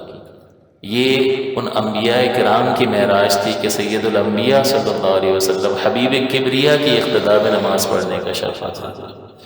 رحمت دو عالم صلی اللہ علیہ وسلم کی معراج یہ کہ انہوں نے اللہ تبارک و تعالیٰ کا دیدار کیا، اور انبیاء کی معراج یہ ہے کہ انہوں نے رحمت دو عالم صلی اللہ علیہ وسلم اللہ کے پیارے حبیب کی اقتداء میں نماز ادا کی. تیری معراج کہ تو لوح و قلم تک پہنچا، اور میری معراج کہ میں تیرے قدم تک پہنچا. اگر ہم حضور کے قدموں کی خاک تک پہنچ جائیں تو یہ ہمارے لیے کامیابی اور معراج ہے. اب حضور وہاں سے، اور اعلیٰ حضرت امام اہل سنت نے یہ بھی فرمایا کہ نماز اقصیٰ میں تھا یہی سر، راز. سر راز کو کہتے ہیں کہ عیاں ہو معنی ہے اول آخر، اول اور آخر کا معنی ظاہر ہو جائے. ہونا تو یہ چاہیے تھا کہ جو پہلے آیا ہے وہ امامت کرے، جو عمر میں بڑا ہے بظاہر دنیا میں آنے کے اعتبار سے وہ امامت کرے. تو والد صاحب بھی موجود ہیں حضرت آدم علیہ السلام، ان کو چاہیے تھا کہ وہ امامت کرتے. پھر ابراہیم خلیل اللہ، عیسیٰ روح اللہ، موسیٰ کلیم اللہ، سب موجود ہیں، لیکن امامت کا صحرا کس کے سر پر بن رہا ہے؟ اور امامت کا ضابطہ اور قاعدہ یہ ہوتا ہے کہ مجموعے میں جو علم میں سب سے زیادہ ہو اس کو امام بنایا جاتا ہے. تو حضور علیہ الصلوۃ والسلام کی فضیلت اور آپ کے مقام بلند کی طرف اشارہ. تو مقام یہ کہ نماز اسرا میں تھا یہی سر. کیوں پڑھوائی گئی یہ نماز؟ اس میں راز کیا تھا کہ عیاں مانا اول آخر، وہ دست بستہ تھے پیچھے حاضر جو سلطنت آگے کر گئے تھے. سارے ہاتھ باندھے پیچھے کھڑے تھے انبیاء کرام علیہ الصلوۃ والسلام، سب اپنے اپنے وقت میں اس دنیا میں تشریف لائے اور اللہ تعالیٰ کی ہدایت کے پیغام کو عام کر کے تشریف لے گئے. وہ سارے کے سارے اللہ تعالیٰ نے ہدایت کے سب میناروں کو رحمت دو عالم صلی اللہ علیہ وسلم کی اقتداء میں جمع فرما دیا. یہ توجہ کرنے کی بات ہے کہ اللہ تعالیٰ کے سارے پیارے اس حبیب کریم صلی اللہ علیہ وسلم کی اقتداء میں جمع کر دیے گئے. یہ کس بات کی طرف اشارہ ہے؟ یہ بڑے مقام بلند کی طرف اشارہ ہے کہ جو اللہ تعالیٰ کو اس کائنات میں پسندیدہ ترین شخصیات ہیں وہ اللہ کے نبی ہیں، اور ان کی امامت جو کر رہا ہوگا اس کی عظمت کا اندازہ لگائیے کہ اس کی عظمت کا کوئی اندازہ لگایا جا سکتا. پھر حضور وہاں سے سدرۃ المنتہا تشریف لے گئے. آسمانوں کی سیر کرتے کرتے سدرۃ المنتہا، ساتویں آسمان پر، اس طرح مختلف آسمانوں پر انبیاء کرام علیہ الصلوۃ والسلام سے ملاقاتیں ہوئی ہیں. ساتویں آسمان پر حضرت ابراہیم خلیل اللہ علیہ السلام سے ملاقات ہوئی، اور بڑے پرتپاک انداز میں حضرت ابراہیم علیہ السلام نے آپ کو خوش آمدید کہا، اور اس کے بعد حضور علیہ السلام سدرہ سے بھی آگے تشریف لے گئے۔ سدرہ حد ہے کہ اس کے آگے کوئی بھی نہیں جا سکتا۔ اس کے بعد اللہ تبارک و تعالیٰ کے انوار و تجلیات کے سلسلے شروع ہو جاتے ہیں، اور اس کی کوئی سمت نہیں ہے۔ ہم یہ سوچیں کہ کہاں گئے، سدرہ کے بعد یوں گئے، کیسے گئے، کس طرف گئے؟ تو اعلیٰ حضرت فرماتے ہیں کہ خرد سے کہہ دو کہ سر جھکا دے، گماں سے گزرے گزرنے والے۔ یہ جسٹ امیجن، آپ فرض کر لو، کیا کچھ فرض کر لو گے، وہ فرض کرنا بھی اس بیان میں آ ہی نہیں سکتا۔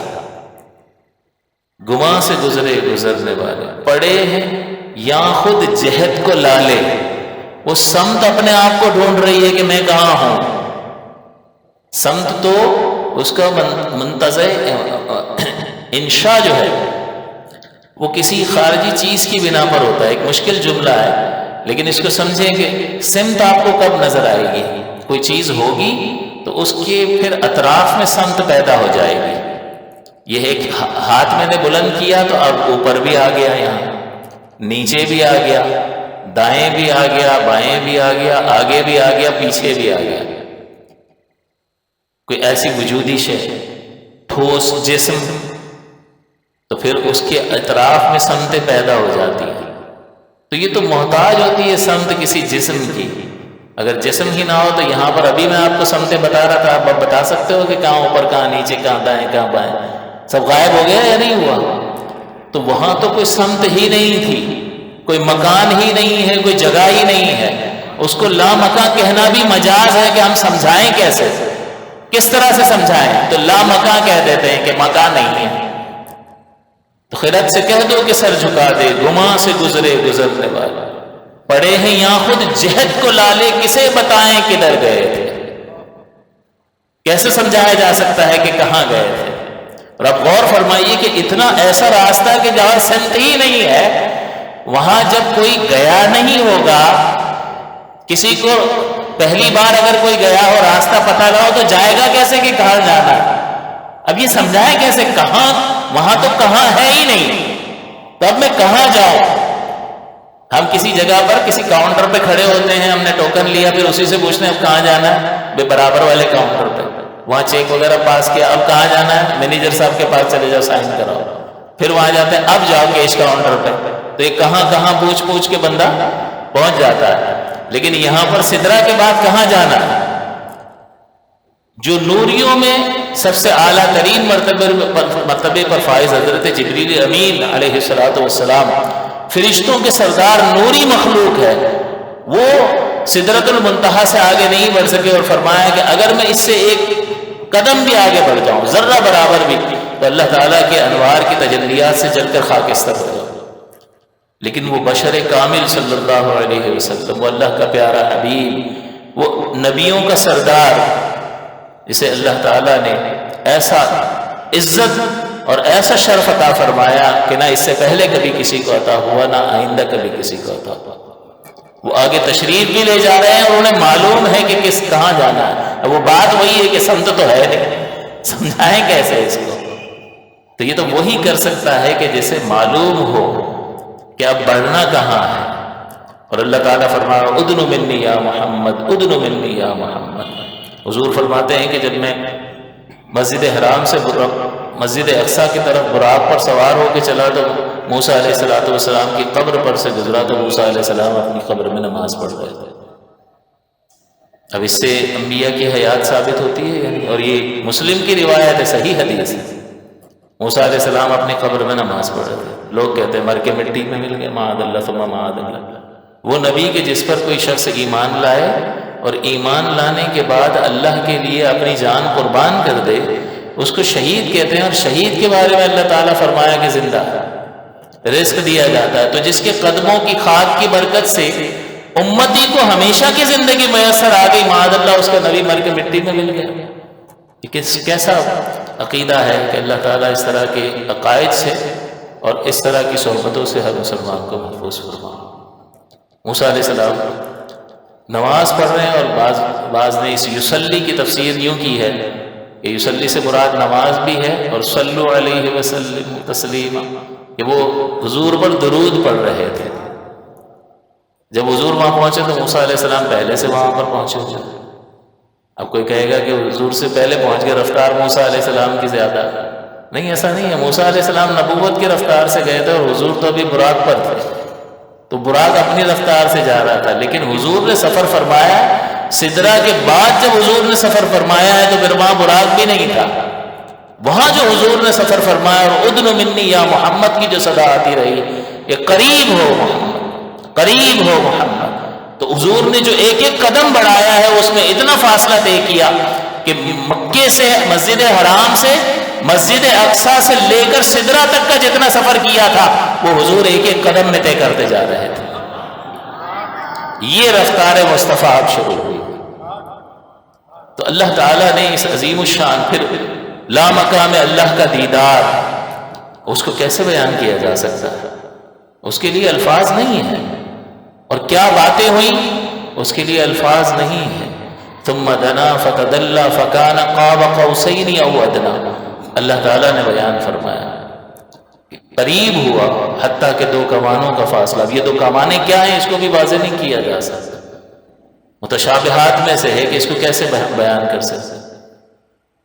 اور کیا باتیں ہوئیں؟ محب اور محبوب کے درمیان راز کی باتیں تھی۔ تمہیں کیا؟ فَأَوْحَى إِلَىٰ عَبْدِهِ مَا أَوْحَىٰ، ماں کے ذریعے بیان فرمایا، اس میں موصول کے ذریعے فَأَوْحَىٰ، پس وحی فرمائی، إِلَىٰ عَبْدِهِ، اپنے بندے کی طرف، مَا أَوْحَىٰ، جو بھی وحی کی۔ تو اس کو لفظوں میں کیسے بیان کیا جا سکتا ہے؟ یہ مکمل سفر رحمت دو عالم صلی اللہ علیہ وسلم کو اللہ تعالیٰ نے کروایا، اور اس سفر کو چونکہ یہ حیرت انگیز سفر ہے، بڑا عجیب و غریب سفر ہے، اور راتوں رات اللہ تعالیٰ نے کرایا لیلاً، رات کے مختصر سے حصے میں، کہ حضور تشریف لے گئے ہیں تو دروازے کی کنڈی ہل رہی تھی، واپس آئے تو ویسے ہی ہل رہی تھی۔ وضو کا مقدس پانی جو حضور کے جسم اطہر کو چھو کر گرا تھا اور وہ بہہ رہا تھا، وہ جب تشریف لے گئے تب بھی بہہ رہا تھا، آئے ہیں تب بھی بہہ رہا۔ اس قدر طویل سفر حضور نے فرمایا، لیکن اس کے باوجود ہمارے لیے وہ حضور کے لیے وہ اتنا مختصر کر دیا گیا کہ یہاں گویا کہ زمین کا وقت ہی اللہ تعالیٰ نے گویا کہ روک دیا، اور حضور اس قدر طویل سفر کر کے واپس آ رہے ہیں۔ تو یہ حیرت انگیز سفر ہے کہ اتنی تیزی سے اگر آپ سفر کرو گے، اور چلو مان لیں کہ گئے بھی اور آ بھی گئے، لیکن اس کے بعد حضور نے کتنی چیزیں، میں نے جہنم میں دیکھا، یہ عذاب دیکھا، یہ عذاب دیکھا، یہ عذاب، میں نے جنت کی اس نعمت کو دیکھا، اس نعمت کو جبریل سے کہا یہ کس لیے مل رہی ہے، یہ عذاب کیوں ہو رہا ہے، اتنی ساری تفسیرات احادیث مقدسہ میں ذکر کی گئی ہیں۔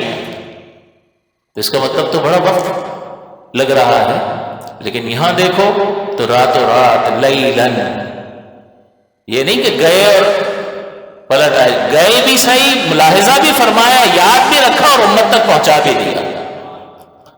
عقل کو حیران کر دینے والی بات ہے یا نہیں ہے؟ تو جو اس کی تصدیق وہی کرے گا جو اللہ تعالیٰ کی قدرت کاملہ پر یقین رکھتا ہوگا، ورنہ عقل کو بنیاد بنائے گا تو پھر عقل انکار کرے گی۔ عقل کو تنقید سے فرصت نہیں، عشق پر اعمال کی بنیاد رکھ، بے خطر کود پڑا آتش نمرود میں عشق۔ حضرت اسماعیل علیہ السلام کوئی خطرہ نہیں، کچھ نہیں، اللہ نے حکم فرمایا ان کے بتوں کو توڑ دو، میلے پہ گئے ہوئے ہیں، ایک بار بھی سوال نہیں کہ آئیں گے تو میرا کیا حال کریں گے، بس حکم ہوا کر دیا۔ وہی حکم پیدا کرنے والا ہے، وہی حکم دینے والا ہے، وہی حفاظت فرمانے والا ہے۔ کیا موسیٰ علیہ السلام کی حفاظت نہیں فرمائی تھی؟ جب آپ کی والدہ محترمہ نے آپ کو ایک بکسے میں ڈال کر نہر میں ڈال دیا تھا، موسیٰ علیہ السلام نے جب حضرت خضر علیہ السلام سے سوال کیا کہ آپ نے کشتی کیوں توڑ دی غریبوں کی، آپ کو واقعہ یاد ہوگا، ایک بچے کا قتل کر دیا، کشتی توڑ دی، تو جب یہ اعتراض کیا تو خضر علیہ السلام نے کہا کہ آپ بھول گئے، وہ وقت آپ کو یاد نہیں ہے کہ جب آپ کی والدہ محترمہ نے آپ کو ایک بکسے میں ڈال کر نہر میں ڈال دیا تھا، تو اللہ نے آپ کی اس وقت حفاظت فرمائی تھی یا نہیں فرمائی تھی؟ تو اللہ اس کشتی کے تختے کے نکلنے کے بعد کیا اس کو ڈوبنے سے نہیں بچا سکتا؟ تو اس واقعے کا اقرار وہی کرے گا جس کا یقین اللہ تعالیٰ کی صفات کاملہ پر ہوگا، جو یہ جانتا ہوگا کہ وہ عظیم ذات بڑی قدرت والی ذات ہے، وہ عظیم ذات ایسی ذات ہے کہ وہ ارادہ کر لے تو اس کا ارادہ پورا ہو کر ہی رہتا ہے، اس کے ارادے کے مقابل کسی کی نہیں چل سکتی، کسی کا بس اس کے آگے نہیں چل سکتا۔ اذا اراد شیئا ان یقول له کن فیکون۔ اور یہ عقل کے گھوڑے دوڑا کر انکار کرنے والا اس کائنات کی وسعت کو نہیں دیکھتا ہے، اس کی حیرت انگیزی کو نہیں دیکھتا ہے کہ اتنا بڑا آسمان بنا دیا، کوئی پلر ہی نہیں ہے، بغیر عمد ترونھا، تم اس آسمان کو نہیں دیکھتے کہ اسے ہم نے ایسے ستونوں کے بغیر بنا دیا جیسے تم دیکھ سکو، کوئی ستون نظر نہیں آ رہا، اتنے سیارے بھاری بھاری بنا دیے، کوئی سپورٹ نہیں ہے کہ اس پر یہ سیارے کھڑے ہوں، آنکھ سے دیکھتا ہے حیرت انگیز، لیکن آنکھ سے دیکھتا ہے تب یہ نہیں کہتا کہ بھئی عقل نہیں مانتی ہے، سیارے کو یوں کھڑا نہیں ہونا چاہیے، نیچے پلر ہونا چاہیے پھر سیارہ کھڑا رہے۔ جب حیرت انگیز چیز کو اللہ تعالیٰ کی قدرت کے اظہار کے موقع پر اس کائنات کو دیکھتا ہے تب عقل کو سامنے نہیں لاتا، آسمان کو دیکھتا ہے تو یہ نہیں کہتا ہے کہ پلر ہونا چاہیے، تو وہ عظیم رب اپنی عظیم قدرت کو اس کائنات بنا کر تمہیں دکھا کر اپنی عظیم قدرت کو منوا چکا ہے۔ تو اعتراض وہی کرے گا کہ جو عقل پر بنیاد رکھے گا اور جسے اللہ تعالیٰ کی صفات کمال پر کامل یقین ہوگا، وہ کہے گا اللہ کے لیے یہ بالکل کچھ بھی مشکل نہیں ہے۔ یہی وجہ ہے کہ اس حیرت انگیز سفر کو جب بیان کر رہا ہے تو وہاں پر کوئی بھی نہیں ہے، صرف رحمت دو عالم صلی اللہ علیہ وسلم کی ذات پاک ہے اور اللہ تبارک و تعالیٰ۔ تو اس سفر کو اللہ تعالیٰ بیان فرما رہا ہے، سبحان، پاک ہے وہ جو لے گیا اسرا۔ تو یہ سبحان کے لفظ میں سارے اعتراضات کا جواب ہے، کیسے ہوگا، کیسے ہو سکتا ہے، جسم کے ساتھ اتنی تیزی کے ساتھ سفر کرے گا، انسان کے پرخ چڑھ جائیں گے، جہاز بھی بند کرنا پڑتا ہے، سوراخ ہو جائے تو ہوا اتنی تیزی سے اندر آئے گی کہ وہ ڈس بیلنس ہو جائے گا، آدمی اتنی تیز ہوا کو برداشت کر ہی نہیں سکتا ہے۔ یہ وہ اعتراض کرے گا کہ جسے اللہ تعالیٰ کی قدرت کاملہ پر یقین ہی نہیں ہے،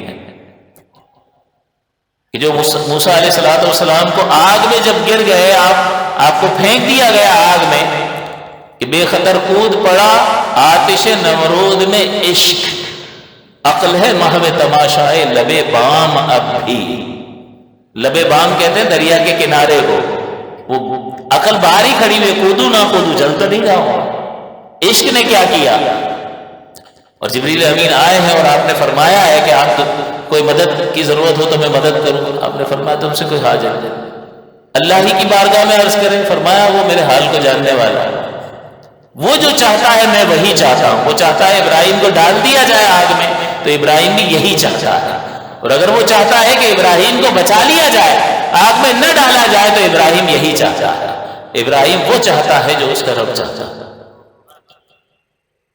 تو اب یہاں یہ جو سفر اللہ تعالیٰ نے کروایا اس کو اللہ تعالیٰ بیان فرما رہا ہے، تو ہر اعتراض کا جواب اللہ تعالیٰ نے سبحان میں دے دیا کہ اگر تم یہ خیال کرتے ہو کہ کیسے ہو گیا، اتنا عجیب و غریب، اتنے تھوڑے سے وقت میں اتنی رفتار کے ساتھ کوئی سفر کر کیسے سکتا ہے، آسمان میں سوراخ کیسے ہو سکتا ہے، تو جس نے آسمان بنایا ہے وہ آسمان کے پار لے جانے پر قدرت نہیں رکھتا، اگر وہ قدرت نہ رکھے تو وہ عاجز ہے، اور عاجز ہونا یہ عیب ہے، اور اللہ تعالیٰ سبحان ہے۔ اسی لیے اس واقعے کو ذکر کرنے سے پہلے اپنی عظمت کا بیان فرمایا، سبحان، پاک ہے وہ ہر عیب سے۔ تو اپنی عقل کے گھوڑے دوڑا کر انکار کرو گے تو دیکھ لو کہ کس کی عظمت کا، کس کی قدرت کاملہ کا انکار کر رہے ہو۔ ہر اعتراض کا جواب اللہ تعالیٰ نے لفظ سبحان میں بیان فرمایا، سبحان الذی اسرا، جس نے سیر کرائی بعبدہ، اپنے بندہ خاص کو۔ اسرا کا فاعل اللہ تعالیٰ ہے، ہوا ضمیر اس کا فاعل ہے۔ حضور نے دعویٰ نہیں کیا کہ میں گیا ہوں، بلکہ اللہ فرما رہا ہے میں لے گیا ہوں۔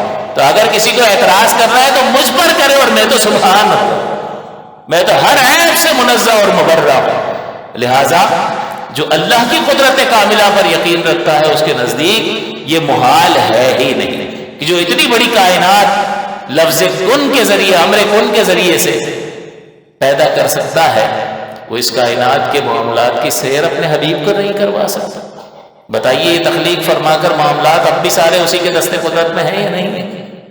اللہ الذی خلق السماوات السبع والارض مثلہن، اللہ نے 7 زمینیں 7 آسمان بنائے اور اتنی زمینیں، یتنزل الامر بینہن، اور اس کے اندر اللہ کا حکم اب بھی جاری ہے، اس کے کنٹرول سے کچھ بھی نہیں نکل گیا، تو اسی کی بادشاہت ہے۔ یا معشر الجن والانس ان استطعتم ان تنفذوا من اقطار السماوات والارض فانفذوا، کہ اے گروہ جن و انس اگر تم میں طاقت ہے تو اس زمین و آسمان کی قید سے باہر نکل کر دکھا دو۔ لا تنفذون الا بسلطان، مگر تم کسی طرح سے اگر نکل بھی گئے تو تم جہاں بھی جاؤ گے وہاں اسی کی سلطنت ہے، اسی کا راج چل رہا ہے۔ ایسا نہیں ہے کہ اس کے راج سے، اس کی سلطنت سے تم باہر نکل سکتے تھے۔ تو اس کی قدرت کاملہ پر، اس کی صفات کمال پر جس کو یقین کامل ہو، تو اللہ کی ذات پاک اور اس کی صفات کمال پر یقین انسان کی سوچ کو بھی تبدیل کر دیتا ہے، اس کی فکر کو بھی تبدیل کر دیتا ہے اور اس کے طرز عمل کو بھی بدل دیتا ہے۔ بتائیے اللہ کے ارادے پر کامل یقین ہو تو پھر اپنا ارادہ کوئی حیثیت رکھتا ہے؟ نہیں۔ اللہ تعالیٰ کے دیکھنے کا تصور مستحضر ہو تو بتائیے اس کا زندگی پر اثر پڑے گا یا نہیں پڑے گا؟ اللہ تعالیٰ کے سننے کا تصور کہ وہ ہر سنی جانے والی چیز کا ادراک رکھنے والا ہے، بتائیے اس کا زندگی پر اثر پڑے گا یا نہیں پڑے گا؟ تو جتنا اللہ کی صفات کمال پر انسان کا یقین کامل ہوتا رہے گا اور وہ اپنے ذہن میں اس چیز کو حاضر رکھے گا، اس کی زندگی کا رخ تبدیل ہو کر کے رہ جائے گا۔ تو اس کے لیے یہ چیزیں مان لینا کوئی مشکل کام نہیں ہے۔ اسی لیے فرمایا، اور اللہ تعالیٰ نے سبحان فرمایا کہ میں پاک ہوں، یہ دعویٰ ہے۔ بھئی دلیل کیا ہے؟ ہر دعوے کے لیے ایک دلیل ہوتی ہے یا نہیں ہوتی ہے؟ اللہ نے یہاں پر دعوے کے طور پر فرمایا سبحان، وہ پاک ہے۔ بھئی کیا دلیل ہے؟ وہ ہر عیب سے منزہ ہے، مبرہ ہے۔ اللہ تبارک و تعالیٰ نے اب دلیل کے طور پر کس چیز کو پیش فرمایا؟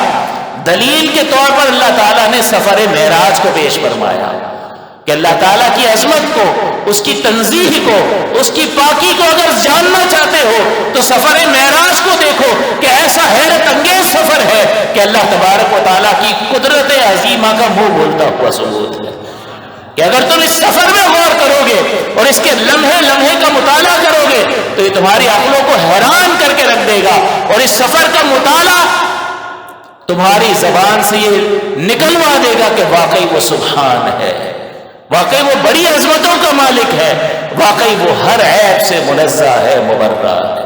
تو اللہ تعالیٰ نے سبحان فرمایا اور اپنے سبحان ہونے کی دلیل اس سفر معراج کو قرار دیا کہ سبحان، پاک ہے وہ۔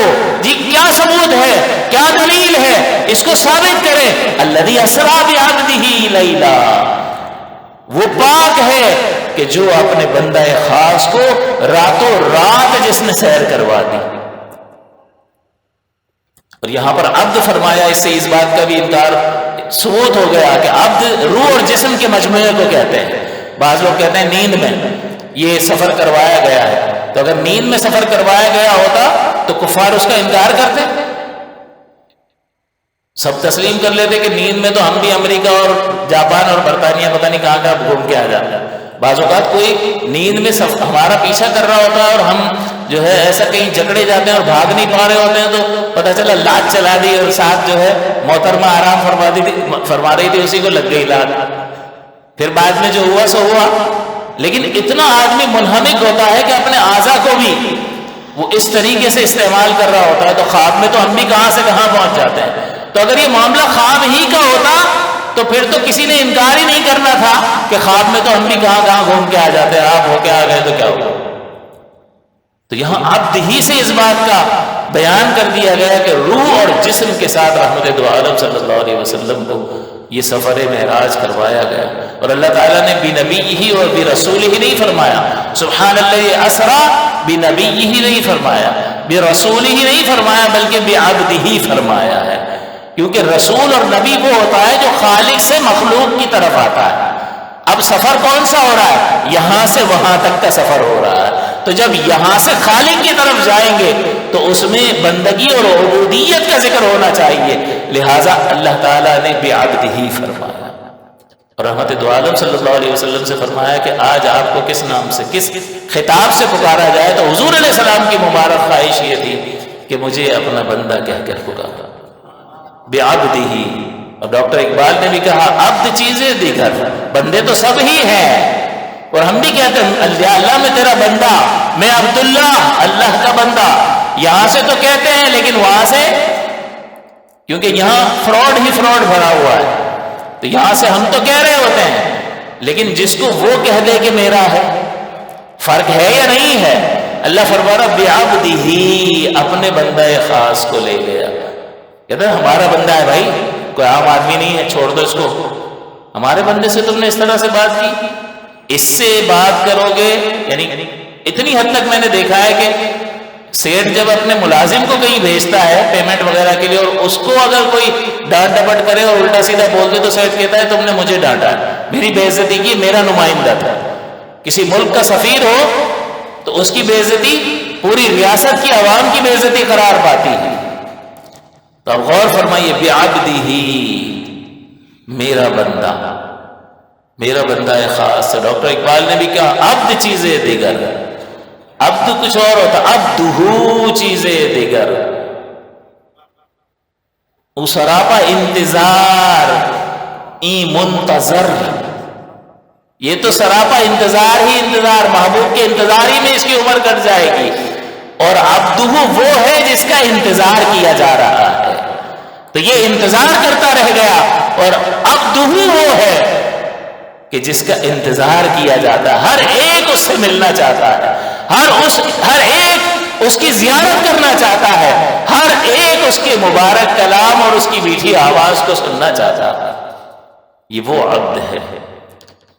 سبحان الذی اسری بعبدہ لیلا، راتوں رات، من المسجد الحرام الی المسجد الاقصی الذی بارکنا حولہ لنریہ من آیاتنا انہ هو السمیع البصیر۔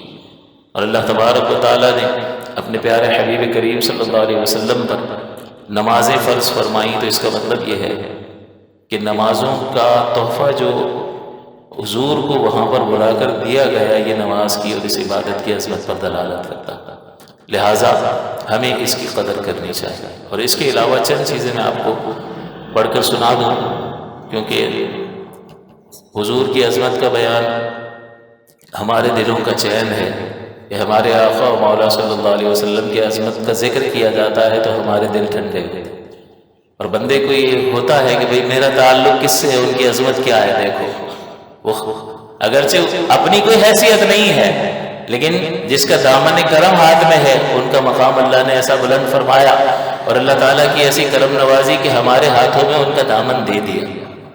یہ تو بہت گفٹیڈ ہے نا۔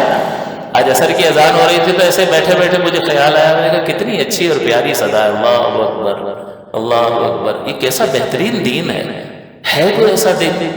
اور پھر مان جو ہے ایک دم دل بھر آیا، اور اللہ کا شکر ادا کیا کہ یا اللہ، اگر ہم بتوں کی پوجا کرنے والوں میں پیدا ہو جاتے ہیں، ہم عیسیٰ علیہ السلام کو خدا کا بیٹا قرار دینے والوں میں پیدا ہو جاتے تو ہم کیا کر لیتے؟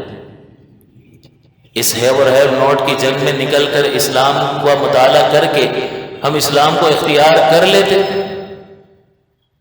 نہیں ہو سکتا، یعنی وہ ممکن تو ہے لیکن کتنا بعید ہے۔ تو اللہ کا شکر ادا کیا کہ یا اللہ تیرا کرم ہے کہ تو نے مسلمان بنا، اور اپنے پیارے حبیب کریم صلی اللہ علیہ وسلم کی امت نے پیدا کیا، اور اس پیارے حبیب صلی اللہ علیہ وسلم کا دامن رحمت ہمارے ہاتھوں میں پکڑا دیا۔ گاڈ گفٹڈ ہے، لیکن اس کی قدر صرف لفظوں کے ذریعے نہیں ہونی چاہیے، بلکہ حضور کے مشن کو اپنانے کی ضرورت ہے۔ حضور اس قدر تکلیف جو دین کے لیے اٹھاتے رہے، دین کی سربلندی کے لیے اٹھاتے رہے، ہمیں بھی ذرا اس پر غور کرنا چاہیے کہ محب جو محبوب جو محبت کرنے والا ہوتا ہے وہ محب کے نقش قدم پر چلتا ہے۔ محب محبوب کی ہر وہ شے محب کو بھی محبوب ہوتی ہے جو محبوب کو محبوب ہو، لہٰذا اس اعتبار سے اپنی زندگی میں تبدیلی پیدا کرنے کی کوشش کریں۔ رحمت دو عالم صلی اللہ علیہ وسلم نے چند چیزیں میں ذکر کر دیتا ہوں کہ وہ ہمیں جھنجھوڑنے کے لیے ہیں۔ ہم بشارتیں تو سنتے ہی رہتے ہیں، نعت خواں بھی ہمیں خوب جو ہے وہ بشارتیں سنا کے ایک ایسے خیالی دنیا میں لے جاتا ہے کہ پھر ہم یہ سمجھتے ہیں کہ بس نعت خوانی اٹینڈ کر لینا جو ہے وہی ہمارے لیے نجات کا باعث ہے، باقی اللہ تعالیٰ کے فرامین اور احکامات جو ہیں اس کی قدر و منزلت عملی اعتبار سے ہماری زندگی میں نظر نہیں آتی ہے، تو یہ بہت خطرے کا سودا ہے، لہٰذا ہوش کے طور پر لینے چاہیے اور ہمیں یہ غور کرنا چاہیے۔ میرے اور آپ کے آقا صلی اللہ علیہ وسلم نے فرمایا سفر معراج کے مشاہدات میں سے کہ حضرت ابو سعید خدری رضی اللہ تعالیٰ عنہ سے روایت ہے کہ حضور نے فرمایا کہ میں نے کچھ قومیں دیکھی جن کے ہونٹ اونٹ کی مثل ہیں، بڑے بڑے ہونٹ ہیں ان کے، اور ان کے منہ کھولے جاتے ہیں اور بدبودار گوشت ان کے منہ میں ڈالا جا رہا ہے، اور وہ نجاست کے مقام سے وہ گوشت یہاں سے ڈالتے ہیں اور فوراً نکل جاتا ہے، تو کس قدر اس میں تکلیف ہوتی ہوگی۔ تو حضور فرماتے کہ وہ چیخ و پکار رہے ہیں، چیخ رہے ہیں، پکار رہے ہیں۔ حضرت جبریل سے میں نے سنا اور وہ اللہ سے چیخ و پکار کر فریاد کر رہے ہیں۔ حضرت جبریل سے میں نے پوچھا کہ یہ کون لوگ ہیں، تو انہوں نے عرض کیا یا رسول اللہ یہ وہ لوگ ہیں جو یتیموں کا مال ظلم سے کھا جاتے تھے، کیونکہ جب ظالم ظلم کر رہا ہوتا ہے تو کمزور مظلوم جو ہے وہ کمزور ہوتا ہے، تو وہ فریاد کرتا رہ جاتا ہے لیکن ظالم کے کان پہ جون تک نہیں رہیں، کیونکہ اس وقت وہ طاقت میں ہوتا ہے، اس وقت اسے کوئی منصب حاصل ہوتا ہے، پاور حاصل ہوتی ہے، تو اسے دوسرے کی کوئی حیثیت ہی معلوم نہیں ہوتی، دوسرے کے دکھ کا احساس ہی کچھ نہیں ہو رہا ہوتا، تو اسے بھی ایسی ہی مظلومیت میں بظاہر ایسی ہی صورت میں اتارا جا رہا ہے کہ وہ چیخ و پکار کر رہا ہے لیکن اس کی فریاد کو سننے والا کوئی نہیں، اور زبردستی اس کے ہونٹ کھول کر اسے یہ تکلیف اور اذیت پہنچائی جا رہی ہے۔ حضور نے یہ فرمایا یتیموں کا مال کھانے والے، تو یتیموں کا مال آج کل جس طرح سے کھایا جاتا ہے وہ یہ ہے کہ وراثت کے حصے جو ہے وہ دبا کر بیٹھ جاتے ہیں، بہنوں کو حصہ نہیں دے رہے، والد صاحب کا انتقال ہو گیا تو سب بھائیوں نے قبضہ کر لیا، بھئی بہنیں کہاں جائیں گے؟ اللہ تعالیٰ نے تو قرآن میں فرمایا اس وراثت کے مال میں بہنوں کا بھی حصہ ہے اور بھائیوں کا بھی حصہ ہے، اور اللہ تعالیٰ نے ہر ایک کا حصہ واضح طور پر بیان کر دیا، لیکن اس کے باوجود جب وہ یہ حق مار رہا ہوتا ہے کیونکہ وہ طاقت میں ہوتا ہے، وہ اس گھر میں رہ رہا ہے، اس کو کوئی نکال نہیں سکتا، تو چونکہ پاور میں ہے تو اس لیے وہ کسی کی بات سنتا نہیں ہے، لیکن یہ دیکھنے والی اس کی صورت ہوگی کہ آج جو یہ مظلوم جس کیفیت میں ہے اور جس بیچارگی کا سامنا کر رہا ہے، کل اس ظالم کو اسی حالت میں مبتلا کر دیا جائے گا، اور پھر پتہ چلے گا۔ اور یہ حقوق العباد کا مسئلہ بہت زیادہ سنگین ہے، اور ہمارے پاس تو جائیداد کے سب سے زیادہ پہلے طلاق کے مسئلے آتے ہیں، اور دوسرے یہ جائیداد کے جھگڑے، بھائی بھائی کو مار رہا ہے، بہن کو کہتے ہیں تو جائیداد سے حصہ لے گی نا، تو پھر پیسے لے لے، پھر ہمارا تیرا کوئی تعلق نہیں ہے، یہ تو وہ تمہارے ہی والد صاحب تھے جو ساری چیز پر تم قبضہ کر کے بیٹھ گئے، ہمارے ابو نہیں تھے وہ، تو یہ تو ظلم ہے، اور یہ ظلم جو ہے وہ بہت مہنگا پڑے گا، اور حقوق العباد کا مسئلہ بہت زیادہ خطرناک ہے۔ تو جو یہاں اس مسجد میں اس وقت بیٹھا ہے یا سوشل میڈیا پہ جو مجھے سن رہا ہے اور وہ اس خطا میں مبتلا ہے، اس کو خدا کا خوف کرنا چاہیے۔ کب زندگی ختم ہو جائے اور وہ مال اسی طرح سے چھوڑ کر چلا جائے، وارث پھر جب آپ نے نہیں دیا تو وارث جا کے پہنچائیں گے؟ کبھی بھی نہیں دیں گے، وہ اپنے اوپر استعمال کریں گے، اور اس حق غصب کرنے والے کو عذاب میں مبتلا کیا جاتا رہے گا۔ اور اپنی اولادوں کو سکھا کے جا رہے ہیں کہ بیٹا تقسیم نہیں کرنا، ضبط کر لینا جتنا موقع ملے، تو جو ابا نے کیا اولاد بھی آگے جا کے وہی کرے گی، تو پھر اس کی اولاد کے ساتھ بھی یہی ہوگا، حالانکہ نہیں ہونا چاہیے بہرحال، لیکن یہ بیٹے جو سیکھیں گے وہ کیا کریں گے؟ پھر اس کے بچوں کے ساتھ بھی وہ یہی کریں گے، لہٰذا خدا کا خوف کرنا چاہیے اور اس سے اپنے آپ کو بچانے کی کوشش کرنی چاہیے۔ اسی طرح بے نمازی کے بارے میں رحمت کونین صلی اللہ علیہ وسلم نے فرمایا کہ حضرت ابو ہریرہ رضی اللہ تعالیٰ عنہ فرماتے ہیں کہ حضور کا گزر ایک ایسی قوم پر ہوا جن کے سر پتھروں سے کچلے جا رہے تھے، پتھر سے سر کا کچلا جانا، اس تکلیف کو محسوس فرمانا۔ آج ہم اللہ کے اس حکم کی بہت زیادہ ناقدری کرتے ہوئے دکھائی دیتے ہیں، اور اپنا اور رب کے درمیان کوئی تعلق ہم رکھنا ہی نہیں چاہتے، معاذ اللہ ثم معاذ اللہ۔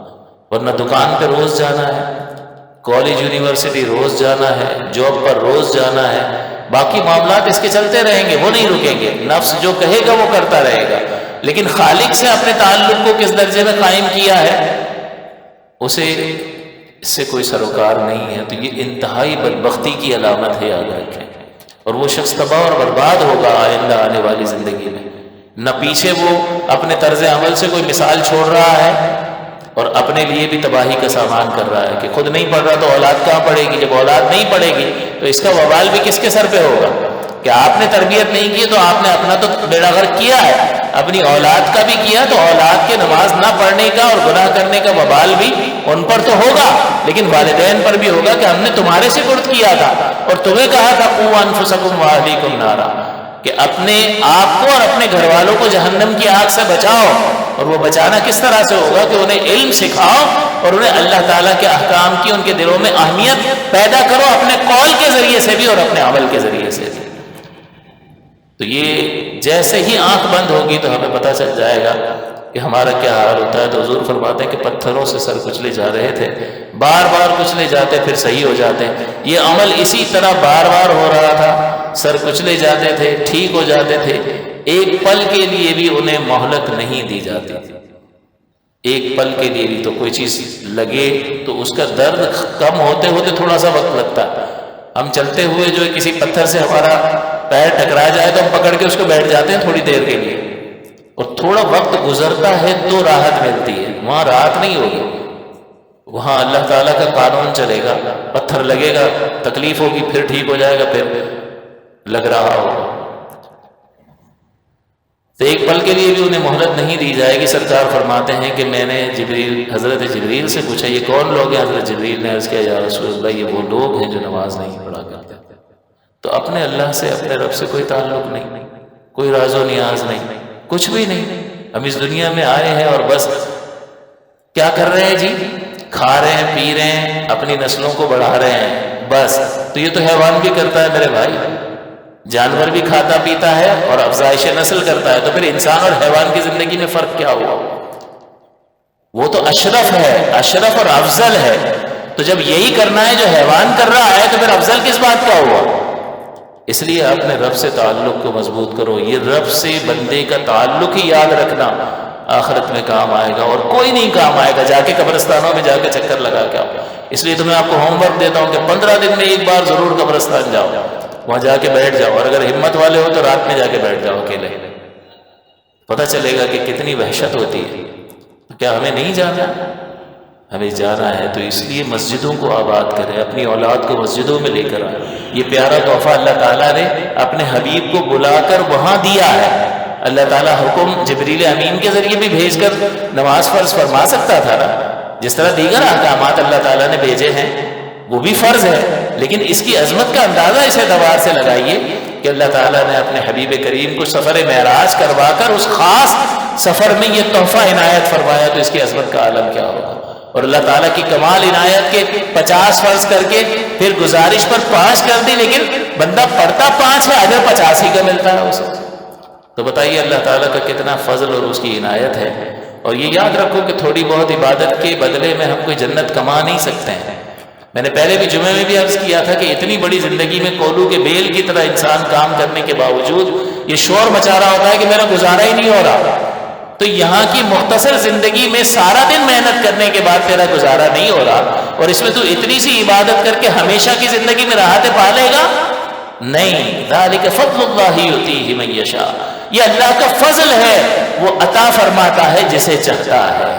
تو اللہ کا فضل ہی ہے جو ہمیں جنت میں داخل کر کے ہمیں ہمیشہ کی نعمتوں سے سرفراز کرے گا۔ تو خدا را اس کی قدر کیا کریں، اور جب نماز کے لیے اذان دی جائے تو آپ کے دل تڑپ اٹھنے چاہیے کہ میرا رب مجھے پکار رہا ہے، اس کی طرف سے مجھے ندا دی جا رہی ہے، اور یہ کہا جا رہا ہے اللہ اکبر اللہ اکبر۔ پہلے بھی بیان کیا تھا نا، اس اذان کے کلمات پہ غور تو کرو، یہی تمہارے اندر انرجی اور توانائی پیدا کر دیں گے کہ تو کس چیز کو کیوں نہیں جا رہا ہے۔ تو میرے دوستوں کے ساتھ بیٹھا ہوں، ڈرامہ دیکھ رہا ہوں، دکان پہ بیٹھا ہوں، جو چیز بھی تجھے روک رہی ہے، لیکن اللہ تعالیٰ فرمانا اللہ اکبر اللہ اکبر،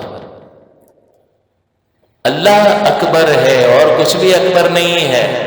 جو تجھے روک رہا ہے، جس کو تو اکبر سمجھ بیٹھا ہے، وہ اکبر نہیں ہے، اس کو مان اللہ اکبر اللہ اکبر۔ تو اس پہ ہمیں غور کرنا چاہیے اور نماز کی قدر کرنی چاہیے، خود بھی پڑھیں، اپنے بچوں کو نیک بنائیں۔ حضور نے فرمایا کہ جب کوئی شخص فوت ہو جاتا ہے تو اس کا عمل منقطع ہو جاتا ہے سوائے 3 چیزوں کے۔ صدقہ جاریہ، ایسا علم جس سے لوگ نفع اٹھاتے رہیں، اور نیک اولاد جو اپنے والدین کے لیے دعا کرتی رہے۔ تو والدین اپنی اولاد کو نیک بنائیں گے تو مرنے کے بعد بھی نامہ اعمال نیکیوں کا کھاتا جاری رہے گا اور نیکیاں لکھی جاتی رہیں گی۔ اور اگر اس کو نیک نہیں بنایا، دین کی طرف مائل نہیں کیا، نمازوں کا پابند نہیں کیا، اچھی صحبت کا پابند نہیں کیا، اور فرض علم اس کو نہیں سکھایا، تو پھر وہ بھول جائے گا آپ کو، وہ نیکی کرے گا ہی نہیں، وہ ایسے ماحول میں بیٹھے گا ہی نہیں، تو آپ کو فائدہ نہیں پہنچا سکتا۔ اس لیے خدا را اس نعمت عظمیٰ کی قدر فرمائے۔ اسی طرح حضور نے فرمایا کہ نبی مکرم صلی اللہ علیہ وسلم کا ایک شخص پر سے گزر ہوا، اس نے بہت بڑا گٹھا جمع کیا ہوا تھا مگر اس کو اٹھا نہیں سکتا تھا، گٹھا جمع کر رہا اٹھا نہیں پا رہا، پھر بھی اس میں اضافہ ہی کر رہا تھا۔ پوچھا اے جبریل یہ کیا ہے؟ عرض کیا یہ آپ کی امت کا وہ شخص ہے جس کے پاس لوگوں کی امانتیں ہیں جن کو وہ ادا نہیں کر سکتا، مگر اس کے باوجود امانتیں لے رہا ہے اور اپنے اوپر حقوق کا بوجھ بڑھاتا چلا جا رہا ہے۔ یہ مارکیٹوں میں جو کھا جاتے ہیں پیسے، اور 50% اور 25% اور 30% پہ پھر بعد میں فیصلے کروا رہے ہوتے ہیں، اور کسی کا مال لے کر اس کو تنگ کرنا اور اس کو ادائیگیاں نہ کرنا، کسی نے کوئی امانت رکھوائی ہو اس کی امانت کو واپس نہ کرنا، تو یہ میدان محشر میں پتہ چلے گا کہ وہ تھکن سے چور ہوگا لیکن اس کو راحت نہیں ملے گی، اٹھاتا جا رہا اور گٹھا جمع کرتا جا رہا ہے اور بس اس مزدوری میں، اس محنت میں لگا ہوا ہے۔ تو اس کا احساس کرنا چاہیے کہ میرے اور آپ کے آقا صلی اللہ علیہ وسلم کا عمل مبارک تو یہ ہے کہ جب ہجرت کرنا پڑی تو حضرت علی رضی اللہ تعالیٰ عنہ کو اپنے بستر پر سلا کر گئے اور فرمایا علی صبح لوگوں کی امانتیں واپس کر کے پھر تم مدینے آ جانا۔ ہمارے نبی کریم صلی اللہ علیہ وسلم کا طرز عمل یہ ہے، لہٰذا ہمیں حضور کی سیرت کو اپنانا چاہیے۔